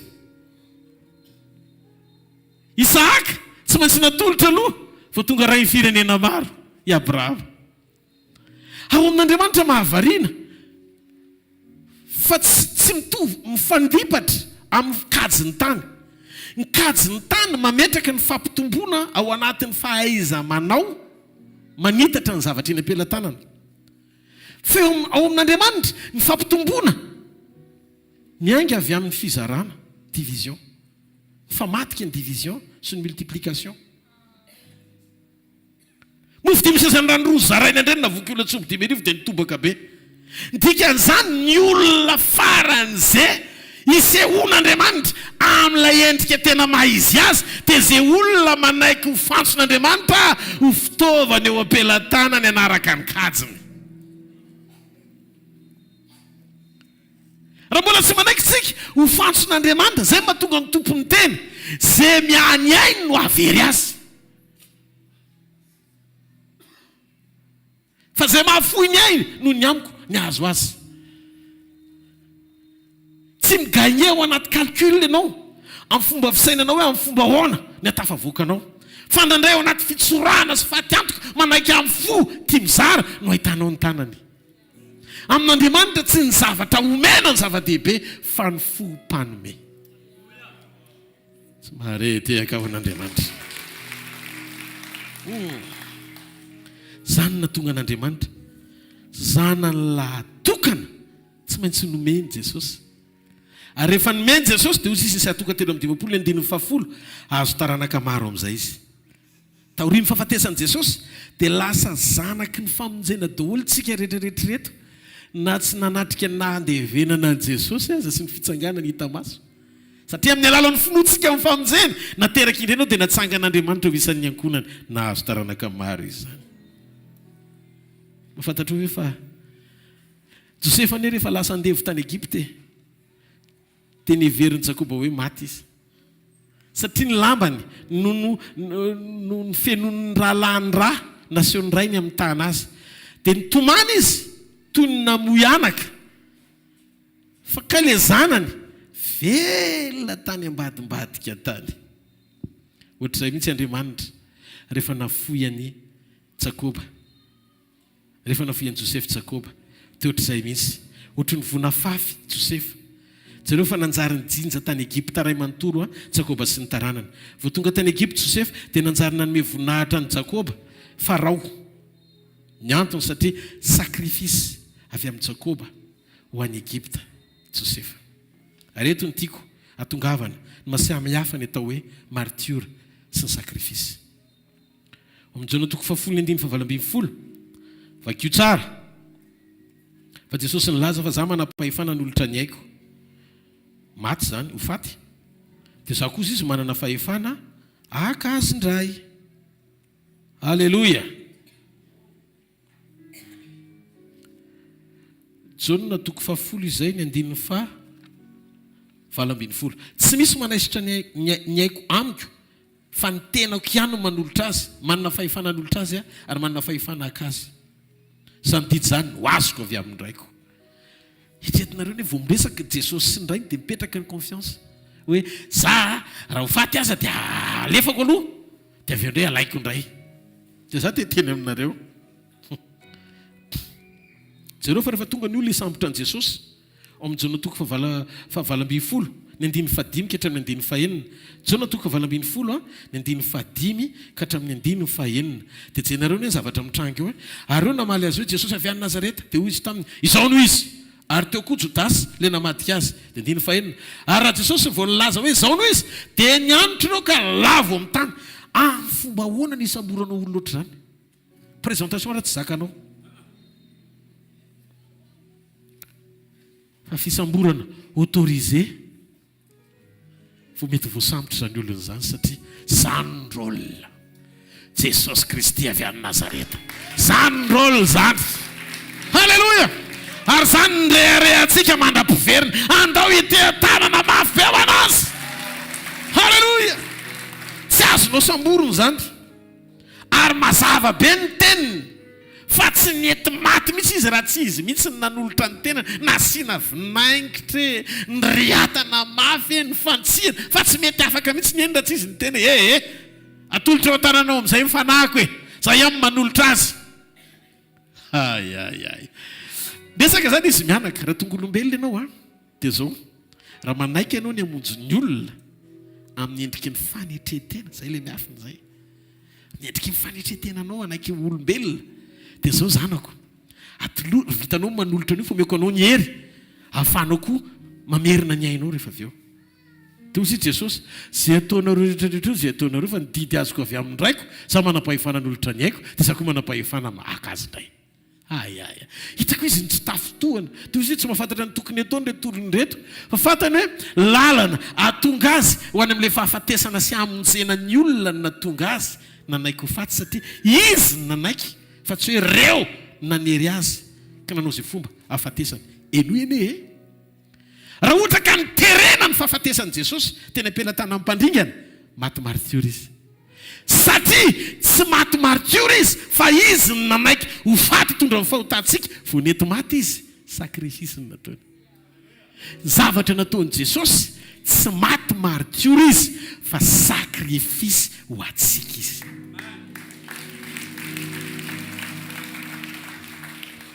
hoana misehoan'le izy teto amin'ity toerana anankiray ity tsisy endrika nahafantarana azy hoe profety na apôtra izy na ataontsika hoe niendrika Andriamanitra teo le mivoalaza ny Filipiana toko faharoandimy fahadimy oko aminareo zao sainy zao zay taon'i Kristy Jesosy keo na dia nanana ny endrika Andriamanitra azy dia tsy nifikirana mafy ny fitoviana amin'Andriamanitra nanetry tena olona izy ty endrika ty tsy endrika tsy hoe apôstôly lehibe izy tsy hoe mpaminany grand prophète be izy natonga azy teo amin'ny azo fijaliana fa naka ny endriky ny zanak'ondro tsy mba nanako lazaina akory izy nanaiky nanolotra ny ainy ho faty mba hamonjy atsika ny sorona ny lambany dia ohatra matsiary tao amin'ny Genesis toko voalohany zany tamin'ny Genesis toko faharoa ny sorona ny akanjony namony biby Andriamanitra hitafiny namonondro izy na hitafiny Adama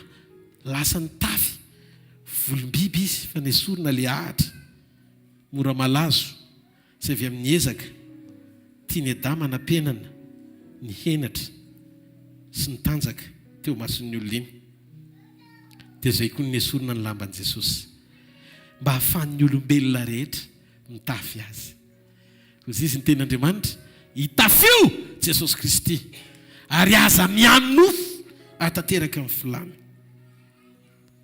tsy niteny izy satria tsy mpaminany tsy nanakolazaina izy satria tsy tonga mba hiaro ny tenany akory fa ny antony natonga azy nanaiky ho faty nanaiky nanolotra ny ainy hatramin'ny fahafatesana dia nananantsika antoka fa Jesosy Kristy avy any Nazareta amin'ny anarany ny famonjena amin'ny alalany ny fandraisantsika amin'ray izy ny fahamarinana ho antsika satria rehefa natao ota izy dia nanangana an'izay rehetra natsangany ho tonga fahamarinana eto ambonin'ny tany midika afaky ny ho tanteraka ianao satria amin'ny alalan'ny fanampiany fanahy masina parakleto dia Andriamanitra afaky ny anampy ianao anaka ilay endrika Andriamanitra tsy hitany masonao amin'ny alalan'ny fanananao ny fanahiny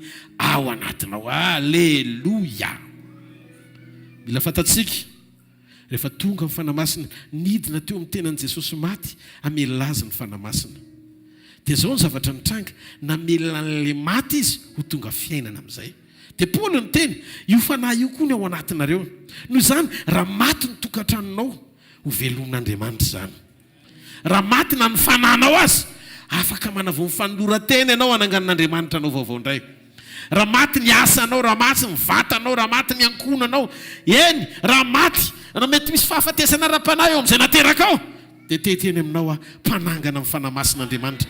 Ataovy azo antoka ity fahamarinana ity, izany no antony nahafatesany sy nananganany ny fanamasinan'i Jesosy tao am-pasana, satria izay zavatra maty rehetra efa nalevina azo atsangana amin'ny alala amin'ny fisian'ny fanamasina. Manana fanantenana feo amin'ny toerana misy ny herim-pananganana sa tserovana an'izany dia izy fananganana nandroany ariva ara-jonarety eka amin'Andriamanitra. Zaho mahita amin'ny fanamasina itsoka androany. Halleluja. Ho amin'ny fananganana indray azoko tenenina ve fanamasina ndasa alofa manaraka kaniny zavatra mety mandisy fanantenananao, zavatra tsy takaty ny saina eo amin'ny fiainanao, dia zao ny zavatra tiako fantatrao. Ny fanamasina tsy mahafantatra vatana ankoatran'i Jesosy, satria le aina mifankahita amin'ny fanahy dia Jesosy rery. dia rehefa nandray an' Jesosy ianao ka taza ny fanamasina dia tamana ao anatinao izy. Izay mahatonga ny fanamasina tsy mipetraka ao anatin'ny olona tsy manana an' Jesosy, satria Jesosy rery no aina fantany sy vatana fantany itoerana. Dia izay mahatonga Jesosy nanomana anao ho fantsona azo nitoerana amin'ny alalan'ny fandraisanao ny nofony sy fisotroana ny rany, satria programme ampinoana ianao amin'ny alalan'ny fihinanana sy fisotroana anamboatra ny sainao sy ny fietretanao ary amantatra ny ao anatinao fa velona ao anatinao Jesosy tamin'ny nandraisanao azo tompo sy mpamonjy ny fiainanao manokana ary vita tompoka vatsa tamin'ny kominiona masina ianao amin'ny alalan'ny fanovananao amin'ny andro farany hitovy endrika aminy. Dia midina ny fanamasina mahazo aina ao anatinao izy. Dia inona ny zavatra ataony eo amin'ny fiainanao? Manangana anao amin'izay izy. Maninona hoe izy? Maninona hoe? Ka ny fanahy masina dia fanahin Jesosy ihany. Fanahin Jesosy ihany. Fa rehefa nanomboka maty amin'izay Jesosy dia niteny amin'izay Jesosy hoe ory fanahy ozy izy ny fanahy masina tany amin'iray hoe hidina amin'izay ahako. Hidina fa feno ny fepetra tokony hidinako.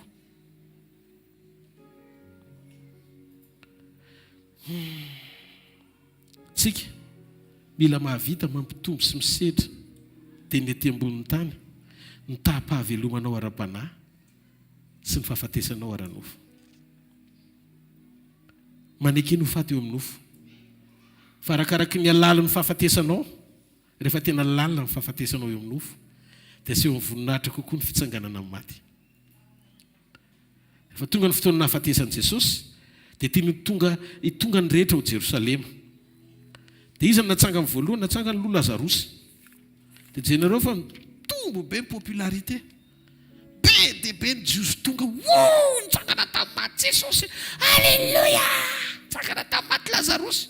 Dia ny zavatra nahafinaritra dia zao bokin'ny Jona 2:9 tsy tonga hijery an'i Jesosy akory le olona fa hijery an'i Lazarosy. Inono ny toepon'i Jesosy ny anasany andreo olon'ireo ireo jiosy ireo satria nataony tombe tamin'ny andro Pasika nahafatesany. Dia miakatra daholo ny jiosy rehetra isaky ny tribu na mifoko any amin'izay misy anazy ho ao Jerosalema amin'ny andro Pasika.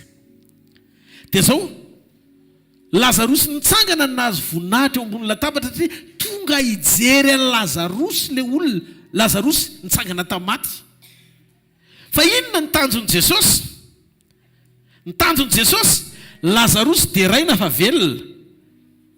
Fa ny jiosy koa ny mpanoradalana sy ny fariseo te hamono an'i Lazarosy eo amin'ny 10 amin'ny Jona 2:12. Ary voaka betsaka tamin'ny jiosy nalala fa teo izy dia tonga teo nefa tsy no Jesosy ihany fa mba hahita an'i Lazarosy koa izay natsangany tamin'ny maty. Dia jereo ny 10 hoe fa niendry hahafaty an'i Lazarosy koa ny lohany mpisorona. Izany hoe satria Lazarosy no isan'ny poangeza be amina mirakla goavana atonga ny jiosy maro amin'izay isokatra ny sainy halala fa tsy normal ity Jesosy ity fa manam-pahefana amin'ny ain'ny olona. Tsy olona normal tsotra ohatran'ny olona rehetra fa eo amin'izay vao nanomboka ny oraka sy ny tombona zay olona tsy nino azy azy lasa nino azy amin'izay. Mafantatra eo ve fa Lazarosy dia vavolombelony herin'Andriamanitra. Ary fantatra koa ve fa Satana dia fahavalon'ny fahatsaran'Andriamanitra eo amin'ny fiainanao. Zay no mahatonga azy miatake ny tokantrano, miatake ankonana satria vavolombelon'ny fahatsaran'Andriamanitra io. Ninona zany fahatsaran'Andriamanitra rehetra eo amin'ny fiainanao maneho voninahitra teny devoly ravana daholo. Satria Lazarosy dia ireo fahagagana rehetra miseho zay fantatry ny devoly fa ampihitatra ny kontin'i Jesosy ao Jerosalema. Tea mono Lazarosy ny devoly satria raha maty Lazarosy dia tsisy olona tonga ntsony anaraka an' Jesosy. Fa zao rehefa natsangany Lazarosy dia nanomboka lahatra be daholo ny olona lahatra. Satria amin'ny andro aorina keliny io fiainana io hiditra ny Jerosalema amin'izay izy. Dia izy ireo olona be dia be lahatra ny tandahatra ireo. Reo le olona nahita fa nitsangany Lazarosy dia nitondra sapakazo daholo amin'izay dia nameratra ny lambany satria nanapatsapanao am-pony hoe tena zanak'Andriamanitra marina Jesosy. Dia zao ny zavatra nitranga. Raha mafantatra hoe fa naninona izy nanao fahagagana atonga olona maro anaraka azy satria io herinandro ny herinandro afatesany. Dia jerenareo ny fony tonga ny olona hijery an'i Lazarosy ny velominy fa nasain'i Jesosy ny olona ahita ny fahafatesany sy ny fitsanganany. Taorian'ny fitsanganana izy niona tamin'ny mpianany, mbola niona tamin'ny 500 alohan'ny akarany. Dikan'izay tsy hoe niakatra mangingina izy, reto velona Jesosy. Velona Jesosy. Tsy azo lavina ny porofom-panehoana an'izany fa mialohan'ny fotoana iverenany andao hanova fomba famindra.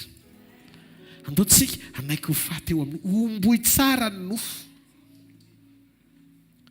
Aza atao nofonofo sy revingadra le izy fa ataovy tena fiainana le izy. Nisotoman'i Jesosy voninahitra ny fananganana ny Lazarosy tamin'ny maty. Aza mahita androany arivo fa isotoman'i Jesosy voninahitra koa i problème mitranga eo amin'ny fiainanao eo. Le zavatra mitranga amin'ny tokantranonao isotoman'i Jesosy voninahitra eo. Io ankonana io iseho amin'io ankonana io voninahitra Andriamanitra. Isy fananganana indray manomboka izao. Maro ny ahita fa velona Jesosy ary ny voninahitra dia ho an'Andriamanitra ray Jesosy Kristy rery ihany mandrakizay. Ndao ity tanana mafy be ho an'Andriamanitra. Taloha nanangana ny tenany tamin'ny maty zany dia nanangana ny Lazarosy aloha izy. Zay ny tiako tenenana antsika hoe misy zavatra tokony ho fantatrao fa efa nomanin'Andriamanitra meloa daholo ny fahasoavana sy ny fahatsarana rehetra ho an'ny zanany. Noho izany tsy natao ho raraka mandrakizay zany ianao. Zany no hery ny fitsanganan'i Jesosy Kristy tamin'ny maty. Hozy Josefa, fantatro fivoaka eto aza diny ny taolam-baliko fa zareo dia tsy nalava dia nentin-jareo tokoa le taolam-balo kolemiko dia niaraka tamin'ny taolam-balo tena dala dia tonga tamin'ny nalevona tany min'ilay fahasandrasana isy an'i Abrahama. Kay zany le izy tsy any amin'ilay resaka hoe tondra taolana loatra fa tsy afaka nitsangana zany Josefa raha tany amin'ny fasany Egyptiana satria tsy kitika amin'ny fasan'ny farao mpanompo sampy mihitsy Andriamanitra fa tsy maintsy raha nilevina tany amin'ny vadiny izy. Fa tsy maintsy nalaina izy dia noentina any amin'ny razana satria isy an'io fananganana sy fivoaka dia tsisy tantara amin'ny firesahana hoe nitaola ny anina indray manaraka. Tsisy an'izay ao anaty Baiboly fa hatreo aloha satria misy révélation miafina ao ambadiky le izy. Fantatry Josefa fa tsy maintsy hisokatra amin'ny fasana ary hivoaka daholo ny olo-masina taorian'ny fitsanganan'i Jesosy. Zany ny fitsanganana voalohany. Halleluja. Zany ny fitsanganana voalohany. Ka raha miteny Jesosy hoe aorinan'io isy fananganana maty indray fa ho be ho an'ireo zanak'Andriamanitra natsangana sy nino azy dia manany ianao fanantenana fa tsy fanaperana ny tany. Nareo ve tsy mahita hoe betsaka anie izay nanana ny maizy azy teto an-tany izay fa tsisy ray amin'ireny ka azo lazaina hoe nanana ny maizy azy any an-danitra. Ny tena fiainana tsy tia tany ity. Fa na izany aza tsara ianao tahiny eto amin'ny lohan'ny fotoana ilanao eto koa. Fa aza mifantoka amin'ny fitahiny fa mifantoha amin'ilay Andriamanitra ny fitahiana izay milaza aminao fa hiasa ho anao izy, ampahita fitianao izy, anangana anao izy, amenao famenena izy, anangana ny zavatra rehetra amin'ny laonina izy, ary ampitsoro anao ho tsy manatsiny eo anatrehany. Tsy mahareteka ao an'Andriamanitra, tsy mahareteka ao an'Andriamanitra. Zany mahatonga amin'ny Paoly ny teny, raha misy olona ao amin'ny Kristy dia olom-baovao izy. Efa lasa ny zavatra taloha. Tany Egypta, Joseph tany ny taolam-balony, fa nentina ny ala tany ho any amin'ny tany Kanana misy ny fahasandrazana. Satria efa lasa ny zavatra taloha, dia toerana ny lozana tsy hivererana fa natao lampaty azy tsy azo apetraka ny Egypta.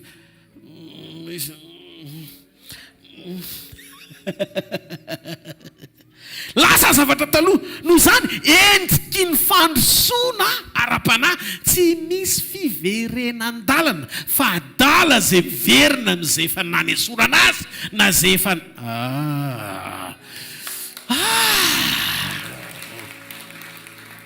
mahita an'Andriamanitra nangana anao amin'ny hery sy fahefana. Ary ninona tontolo rehetra nalevina hatrizay dia taddio raha fahatsarana le izy ohatrany efa tsy vitanao tsony fa niteny anao hoe efa any zany, dia manana fanantenana fa ho atsangany indray. Velona Jesosy, ahita ny maro amin'ity takarivo ity hiasa eo amin'ny fiainanao ny hery ny fitsanganan' Jesosy tamin'ny maty. Averiko, hiasa eo amin'ny fiainanao ny hery ny fitsanganan' Jesosy tamin'ny maty. Dia izy Luka 4:20 dia rehefa misy zavatra mampime kely. Luka 4:20 ny 9:20. Rehefa nandeha Jesosy dia laza izy fa andeha lavidavitra kokoa, dia ny 9:20 ireo nanery azy ka nanao hoe mitoera ty aminay fa efa ho arivo izao ka lasa andavitra ny andro dia niditra mitendra. Zany hoe tehitendry zareo hoe mijanona aloha fa be brigand aty. Dia mba mandrofa sao dia ravaravan'ny olona any ianao. Zany hoe mba hahindry zareo zany tsy andeha alina. Dia zao rehefa niara-nipetraka nina teo nefa zareo dia nandray mofoka ny saotra dia namaky sy nanolotra azy dia nahiratra ny masondreo ka nahalala azy fa izy kosa dia tonga tsy hitany. Dia niresaka ho izy, tsy nangorangoraka ve ny fotsika raha niresaka tamintsika teny an-dalana izy ka namoaka ny hevitry ny soratra masina. Dia ny 7:30 mahavariny dia niainga tamin'izany oro zany indray izy roa lahy ka niverina ka ny Jerosalema ary nahitany 170 mba amin'izay momba azy tafangona teo. Jerenareo any olona ny teny hoe aza mandeha tsony fa mety anohatra fa alina tena lasa tsisy tahotra tsony fa tonga dia niariva ny andro tsy niany andorangao velona izy netin'lery ny fitsanganana rava ny tahotra tsy sororo tsony tsy zavatra nampahory teo aloha ka nikobonina tao an-trano lasa tsy nampatahotra tsony fa andavande. Halleluja! Satria velona Jesosy esorona ao anatinao ny tahotra. Amin'ny alalan'ny hery ny fitsanganana teo ampamakina mofo na azo hery zareo niofo le olona feno tahotra lasa ny olona manam-pahasahiana. Mamelona fahasahina ny hery ny fitsanganana. Karaha velona marina Jesosy. Inona manakana anao tsy hitory filazantsara fa maninona ianao menatra olona etsy analakely sao dia etan'ilay mpiara-menatra taloha reny efa mivary lafo satria mifeveran'ny olona mpitory teny amoron-dalana mantsy mivary lafo aza matahotra ny mivary lava ao anaty fahasoavana anambara fa velona Jesosy fa noavinao tsy eo ambadiky ny zavatra hitsaran'ny olona anao fa matahoran'ilay mpitsara sady velona mandrakizay amin'ny fotoana iverenina pakatra anao manana fahasahina nambara marina amin'ny olona fa ny olona voavonjo marina ny samyzara fa monjena ary tsy mahita torina tsy mahita ny hafa voavonjo mitovy any. Halleluja! Reraka amin'ny fiangonana tsy milaza fa tsy fanambinana sy ny fahaiza-manao n'Andriamanitra. Manome lanja ny zavatry ny tany noho ny zavatra ny ambony. Reraka amin'ny fiangonana te hionona fotsiny amin'ny asan'Andriamanitra fa tsy tena niona tamin'Andriamanitra. Mila feno ny hafatrao fa velona Jesosy ary sady mpamonjy ny fananao izy ny mpamonjy mora azo indrindra amin'ny andro fahoriana. Nidina seza fiandrianana izy tonga teto amintsika hamonjy atsika. Afaky ny miasa amin'ny fomba tsy takatry ny saina izy na amin'izao takarivo izao azy. Marina tsy hoe mety ny fiainanao rehefa manam-bola ianao. Tsy hoe rehefa betsaka ny fiara dia ianao no tafita, na maro ny trano dia ianao ny angaran'Andriamanitra, na hoe sitrany ianao dia fanaperana izany. Ny teny ilainao raha mandalo eto an-tany ianao ka manana fiheverana sy fandraisan-dahatra ny ho any amin'i Jesosy dia mila tena niona taminy ianao. Mila tena niona taminy ianao. Ilay vehivavy narana nandritra 12 taona nitsidrana ndany ny fananany rehetra. Ny fananany rehetra fa tsy hoe ny volany fotsiny na ny tranony, fananany rehetra ritra io ramatoa io. Tsisy nenena intsony niona tamin'i Jesosy. Fa ny 12 taona ny aretany tsisy Jesosy. Ray segondra ny kasihana sombotra avy. Tsy nanao bonjour ny tanany akory fa sombotra avy dia régler les problèmes. Teny ilainy ho vehivavy io tsy mpanao fanafody maro ahitany fanasitranana. Fa raha niona tamin'i Jesosy taloha amin'ny fotoana io tsy nivarim-pananana. Satria problème naritra nandritra ny 12 taona tsy nahita mpanafany. Ny fitahin'i Jesosy tao anatin'ny kasika indray mandeha fotsiny dia ritra loharan'ny aretina rehetra. Mafantatrao? Tsy vola amin'ny mamaky anao. Tsy arena fa raha ireny mandiso anao amin'ny fotoana isehona problème anankiray tsisy fanantenana tsony dia tadidio fa tsy maintsy Jesosy ny farany eo. Noho izany Jesosy Kristy avy any Nazareta no ilainao. Tsy marety aka ho anareo. Taorian'ny fitsanganana hozy izy tamin'ny Tomasy, kasio aho fa za tsy mahatoto. Misy hanina avy eo aminareo dia mahavariana, le hanina omena azan-drano tsy maintsy misy tantely foana. Zany mahatonga tena tia tantely, hanafako azy io. Jesosy mahavita miona amin'ny olona anankiray, mpiodina eny amin'ny vavadin'ny Damaskosy, averina aminy, Saul no anarany. Misy fotoan'Andriamanitra tena tsoroko aminao ny fionana amin'Andriamanitra, tsy misy hoe fa valy ve olo-mendrika ve sa tsy olo-mendrika. Ato anaty Baiboly niona tamin'ny Abimeleka mpangalabadin'olona izy. Abimeleka naka mivadiny Abrahama. Dia niona tamin'ny Abimeleka izy rehefa tsy tonga tao amin'ny lapa mihitsy Abrahama, satria matahotra zany Abrahama sao vonon'ny olona. Nefa efa lasany amin'ny lapan'olona mivadiny, hozy Andriamanitra nandritry ny alina. Aza kitikitihana mivady copain anakay. Aboay tao io. Fa raha tsy zany, amin'ny teny mazanga, ahita setoany ianao niany. Ahita loza. Nanarin'Andriamanitra izy. Rehefa nanarin'Andriamanitra izy, taitra Abimeleka, verina tamin'ny fanapahan-keviny. Tsy Abimeleka rery, Nebokadnezara koa.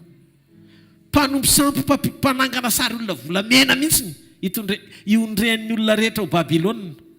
Ary tafiditra tao anatin'izany sadraka sy mesaka sy Abednego, fa tsy nanaiky nijoro niondrika tamin'Andriamanitra hafa rehefa nanome voninahitrin'Andriamanitra.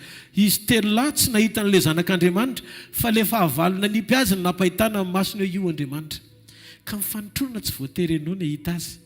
Fa amin'ity taona ity, maro ny ahita fa miaraka aminao izy ao anatin'ny fijoroana marina. Fijoroana marina. Jakoba tany amin'ny labana mpanompo sampy no mipetraka. Fa rehefa mivoaka tao izy nienjehany labana ho vonono. Fa teny an-dalana tonga dia niseho Andriamanitra. Aza manisy ratsy na mitsodranao ny Jakoba kory ianao. Ka i Andriamanitra tika saro-piaro amin'ny azy. Rehefa tena anazy ianao, aza mivavaka, mitovy fiarovanao atao fotsiny sitrapony, aza mangalatra, aza mijangajanga, aza mandaingy, aza mitsiritra vadin'olona, aza mangalatra fananan'olona, aza miaina amin'ny zavatra tsy tokony iainana, manana fitiavana, atao fotsiny sitrapon'Andriamanitra. Fa tsy mila mitonam-bavaka an'izany fa tonga dia izy ho azy fotsiny tsotro zao no manao an'izany. Tonga dia mahazo menasy daholo izay mikitikitika ianao. Ny antony dia tsotra, an'Andriamanitra ianao. Kaina rety mivalian'Andriamanitra nefa avy namono ny rahalahy vao nitaraina. Ndaontsika hivavaka. Ianao tsy mbola ohatran'ny Kaina akory. Ny devoly ary rehefa niteny aza lefa ny anaty kisoa nandray valim-bavy devoly. Ianao tsy devoly. Ary ianao tsy ratsy noho ny devoly zany. Verena amin'Andriamanitra. Raisy ny fanapahan-kevitra androany. Raisy Jesosy tompo sy mamonjy ny fiainanao manokana. Avelao ny hery fitsanganana hiaso ny fiainanao. Tianao Jesosy. Ary tianao amin'ny fitiavana mandrakizay izy. Tsy fony ianao satria malala eo masony, be voninahitra sady tiany mitsangana amin'ny toerana misy ianao. Saotr'Andriamanitra raiko amin'ny anaran'i Jesosy, ny amin'ny fahafenoan'ny fahatsaranao anatin'ity fivorian'ity. Vavaka izay andro any ariva, tovy tsapanay ny lehibe ny fitiavanao sy ny famindraponao. Omeotra lavitra noho ny etaetanay ny fitiavanao hikasika ny fiainanay androany. Aoka anjaka amin'ireo tsiraiavy izay tonga eto ianao, manapa eo amin'ny fiainan'ny Andriamanitra. Any eo amin'ny voninahitra ao izy dia mamindafo aminy. Aoka tsy ho tara amin'ny fanapa-keviny. Fandroany izy dia toraka amin'ny lehibe fitiavana sady tsy manameloka. Fa noho ny famindrapony dia tia hita olona izy hiverina amin'ny marina. Esory avokoa ireo saritsary-piainana rehetra. Lasa tia ny satana nakonana ny faharatsianay na ny fanomponay na ny zavatra rehetra oka motivation ao anatinay. Dia tsy misy akoatra ny fanjakanao fa tsy ho anay. Tsy ady ho anay izay fa ianao mpiady mahery amin'ny anaran'i Jesosy. Amen. Aza mbola misy mihetsika aorian'ny fanatitra sy ny filazana hivavaka ho an'ny marary angataka amin'izany eo anatrean'Andriamanitra miaraka isika androany. Amen. Alleluia. Fa miaravatsika amin'ny anaran'i Jesosy tonga amin'ny fotoanan'ny fanatitra sakrifisy fa folo karena sy izay rehetra heverinao fa tokony omena an'Andriamanitra. Amen. Amen. Aloha za ihany mamaly azy rehefa tsy hanao amen ianao. Alleluia. Takizao indray ny fotoanantsika ary. Raha pitso tsy etontsika. Lazay vao ny eo akaikinao raha pitso tsy etontsika hoe fahary. Any ambaranjantsika raha pitso. Alleluia. Any ambaranjantsika raha pitso efa hitanao ngambany eo amin'ny cas de pub dia le mitsofoka any amin'ny cité planton iny dia ololo kely eo amin'ny 520 metatra eo dia miakavanandalana. Dia eo ny fotoanantsika raha pitso fandraisana fanasan'ny tompo fandraisana fanasan'ny tompo raha pitso eny ambaranjana. Aorianan'izay dia mbola mitohy foana ihany koa ny club d'enfance sy ny club d'ado eo atoerana manentana ny tanora mandrakariva. Manentana ny tanora mandrakariva ao anatin'izay satria mbola ao anatintsika ny herintsika ahafahantsika tena mitodika any amin'Andriamanitra tanteraka. Amen. Amen. Za indray mamaly azy. Ya, za rery ny tanora ato. Alleluia. Zany tsy teny eo tsony. Dia toizana ihany ary. Sekolitsika latsinainy talata larobia. Araka ny tenen'ny mpanompon'Andriamanitra teo indraindray tsy hainao mihitsy ny kajin'Andriamanitra. Tsy hainao mihitsy le kajy. Ianao dia 2+2 4 foana. Fa misy kajy hafa mihitsy ka zay mba te hahita an'le kajy sy comprendre ny kajin'Andriamanitra dia midira sekoly, mianara. Amen. Zay mba misy vitsivitsy. Latsinainy amin'ny fitoraka hatramin'ny 7 ora sasana etsy amin'ny supérieur Analakely 2e étage. Latsinainy manokana ny sekoly mpamana olana ny talata, sekoly mpanasitranana ny alarobia, sekoly mpanambiana ny toetra. Dia mino afa-tsika tsiraray avy samy hitady fotoana tena hivavaka mba farafaratsy ny tompo mba ataovy mahatratra anankiray amin'ireo raha ohatra ka tena tsy afaka mihitsy. Na farafaratsy mba mahazo teny iray dia mihazakazaka kely dia avy eo mody mandeha, tsy mody moa fa mandeha miasa na ohatran'izany. Mba mahazo kely aloha. Dia araroty ireny ny fotoana izay meny tompo antsika. Ny zoma eto ny fotoanantsika. Ny zoma ny fotoanantsika eto amin'ny 4 ora. Ny sabotsy heriny fandraisana fanasan'ny tompo fa ihany koa fotoana ny batisa ho an'izay mbola tsy vita batisa. Fotoana manokana ny batisa. Manana herinandro tsika io manana ao anatin'izay izay mbola tsy vita batisa. Dia ao anatin'izay fotoana miavaka koa ho an'ny tanora amin'ny 7 volana May azadino ry tanora azadino mitondra-bavaka ny fotoana io mba tena hisy fiatraikany amintsika tanora izany fotoana izany. Ny tena marina Andriamanitra miditra tsehatra eo amin'ny fiainantsika tsirairay. Ndao tsika hitsangana ary. Ndao tsika hitsangana dia ainjiro ety amin'ny loana ny tananao. Raha eo amin'ny anaran'i Jesosy, misaotra Tompo ny amin'ny fitiavanao sy ny famindraponao sy ny fandaminanao ny fiainanay hatramin'ny voalohany ka hatramin'ny farany. Androany Tompo dia afaka nanantanteraka ny fanatitra ihany koa izay mino izay fa akasitrahanao ny any anatin'ny fony tsirairay avy ihany. Tsy hoe nanomeme fahatany izy Tompo, fa tena nanao izay afaka nataony ho fanehoam-pitiavana anao, ho fanantanterahana izay zava-sitraponao.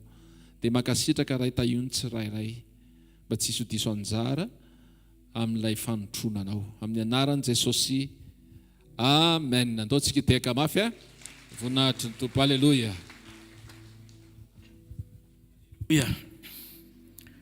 Misy marary ve eo aminareo? Atsangano ny tanan'izay marary. Mino ve nareo androany hariva fa ny herin'ny fitsanganan'i Jesosy tamin'ny maty dia afaka hikasika sy hitondra fanasitranana ho anareo. Raha mino nareo dia teneny hoe mino zahay. Tsy mpanompon'Andriamanitra amin'ny mpanasitrana. Tsy hoe be ositra be ilay mpanompon'Andriamanitra dia izay lalovany rehetra dia sitrana ho azy. Fa Andriamanitra mihitsy no Andriamanitra ny fanekena ao anaty fanotronana ary afaka hanovany zavatra rehetra izy androany hariva. Apetrao amin'ilay faritra marary ary ny tananareo. Ny pasteur sa rehetra ve mba afaka mihetsika kely vetivety? Ny pasteur sa rehetra dia ndana jereo kely fa hivavaka ho an'ilay olona vety dia mba miombontsika miaraka manonona teny mpanasitrana ho an'ilay olona ireo. Fantatra amin'izao fotoana izao fa miasa Andriamanitra. Feno ny fepetra-panasitranana androany esan'Andriamanitra amin'ny fiainanareo amin'ny anaran'i Jesosy Kristy avy any Nazareta. Raiso ny fanafahana izay tononoko amin'ny anaran'i Jesosy. Raiso ny fanafahana izay tononona amin'ny anaran'i Jesosy. Halleluja.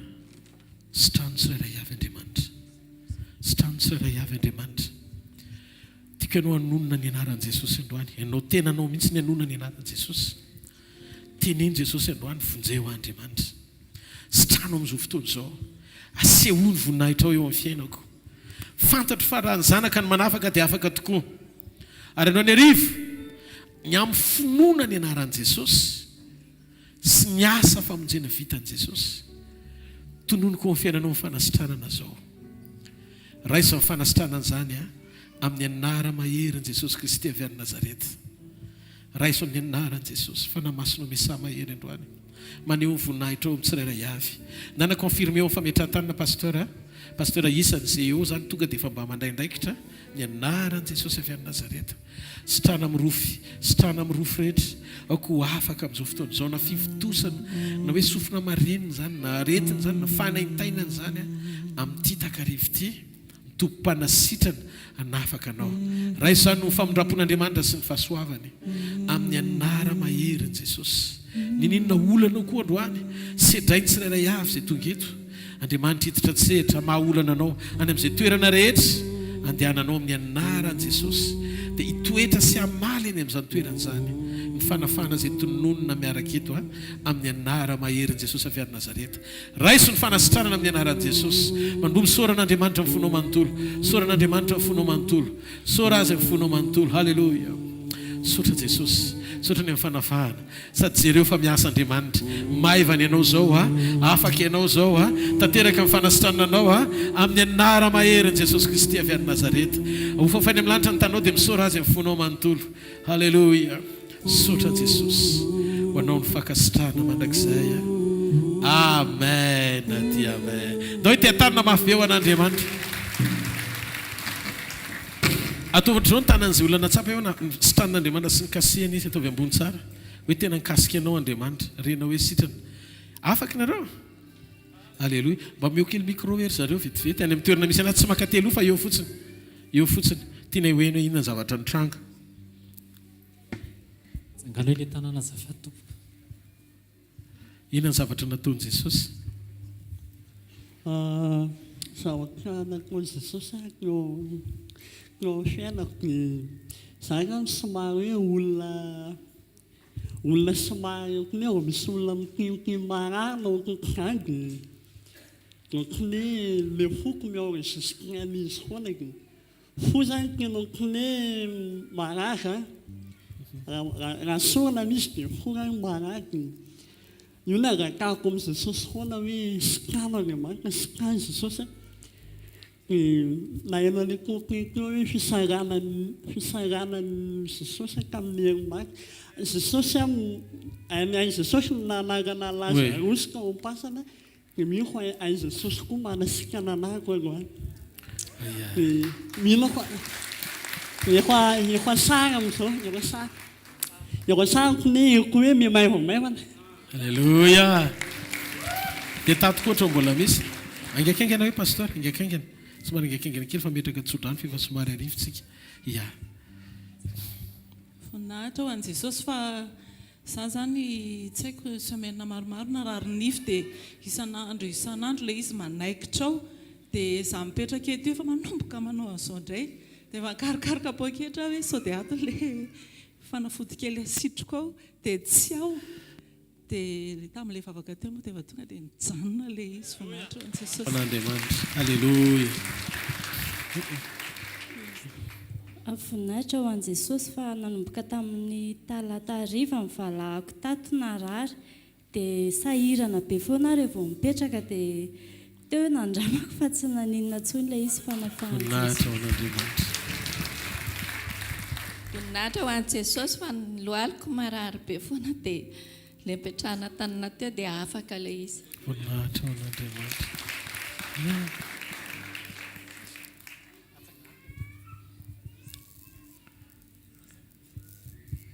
Voninahitra ho an'i Jesosy fa tamin'ny maraina narary an-doha be mihitsiny dia sady fanina be ahako dia tsy tafatsangana teo amin'ny fandriana fa ohatran'ny reraka be dia tamin'ny atoandro aho mbola hitako hoe fanina dia teto mipetraka eto aho mandeha ny toriteny dia hitako ohatran'ny mbola marary ny lohako sady ohatran'ny hafahafa be izany no vavoniko dia taorian'ilay vavaka teo aho dia reko mahevana ahako dia ohatran'ny tsemotsemoka izany aho. Raisoran-tsodrano izay tononoko amin'ny anaran'i Jesosy. Hitanareo ny Jehovah ka hiaro anareo. Mpamirapiratra ny tavany aminareo ny Jehovah ka mindrafo aminareo. Anandratra ny tavany aminareo ny Jehovah ka aminareo fiadanana. Mandana amin'ny anaran'i Jesosy. Ny herin'Andriamanitra amenareo fahatsiarovana ao anatin'ny fonareo fa raha vitan'i Jesosy nandresina ny herin'ny fahafatesana azy dia vitan'i Jesosy ny ampandresy ianareo amin'izay fahasarotana rehetra ka ilanareo ny fanampian'Andriamanitra sy ny fanotronana. Mandehana fa tehirizina ny fanahinareo, tehirizina ny ainareo, tehirizina ny tenanareo sy ny fiainanareo ray manontolo dia tsisy anam-pahefana na akasika anareo ny asa valo fa Andriamanitra hiasa mahery amin'ny fahasari-piaro hiadinareo. Tsofoka ranonareo mba ny tanamahirin'Andriamanitra sy ny fahasoavany. Mandehana amin'izao herinareo izao fa ny tompo mbanareo amin'ny anaran-dray sy ny zanaka ary ny fanahy masina. Amen. Asadino ny fotoanantsika raha-pitso any ambaranjana indray zany ny fotoanantsika fa tsy eto amin'ity toerana ity. Samy ho tain'Andriamanitra daholo eo. Zareo fahasoavana fa fahasoavan'Andriamanitra matezay. Fa fahasoavan'Andriamanitra matezay. Amen.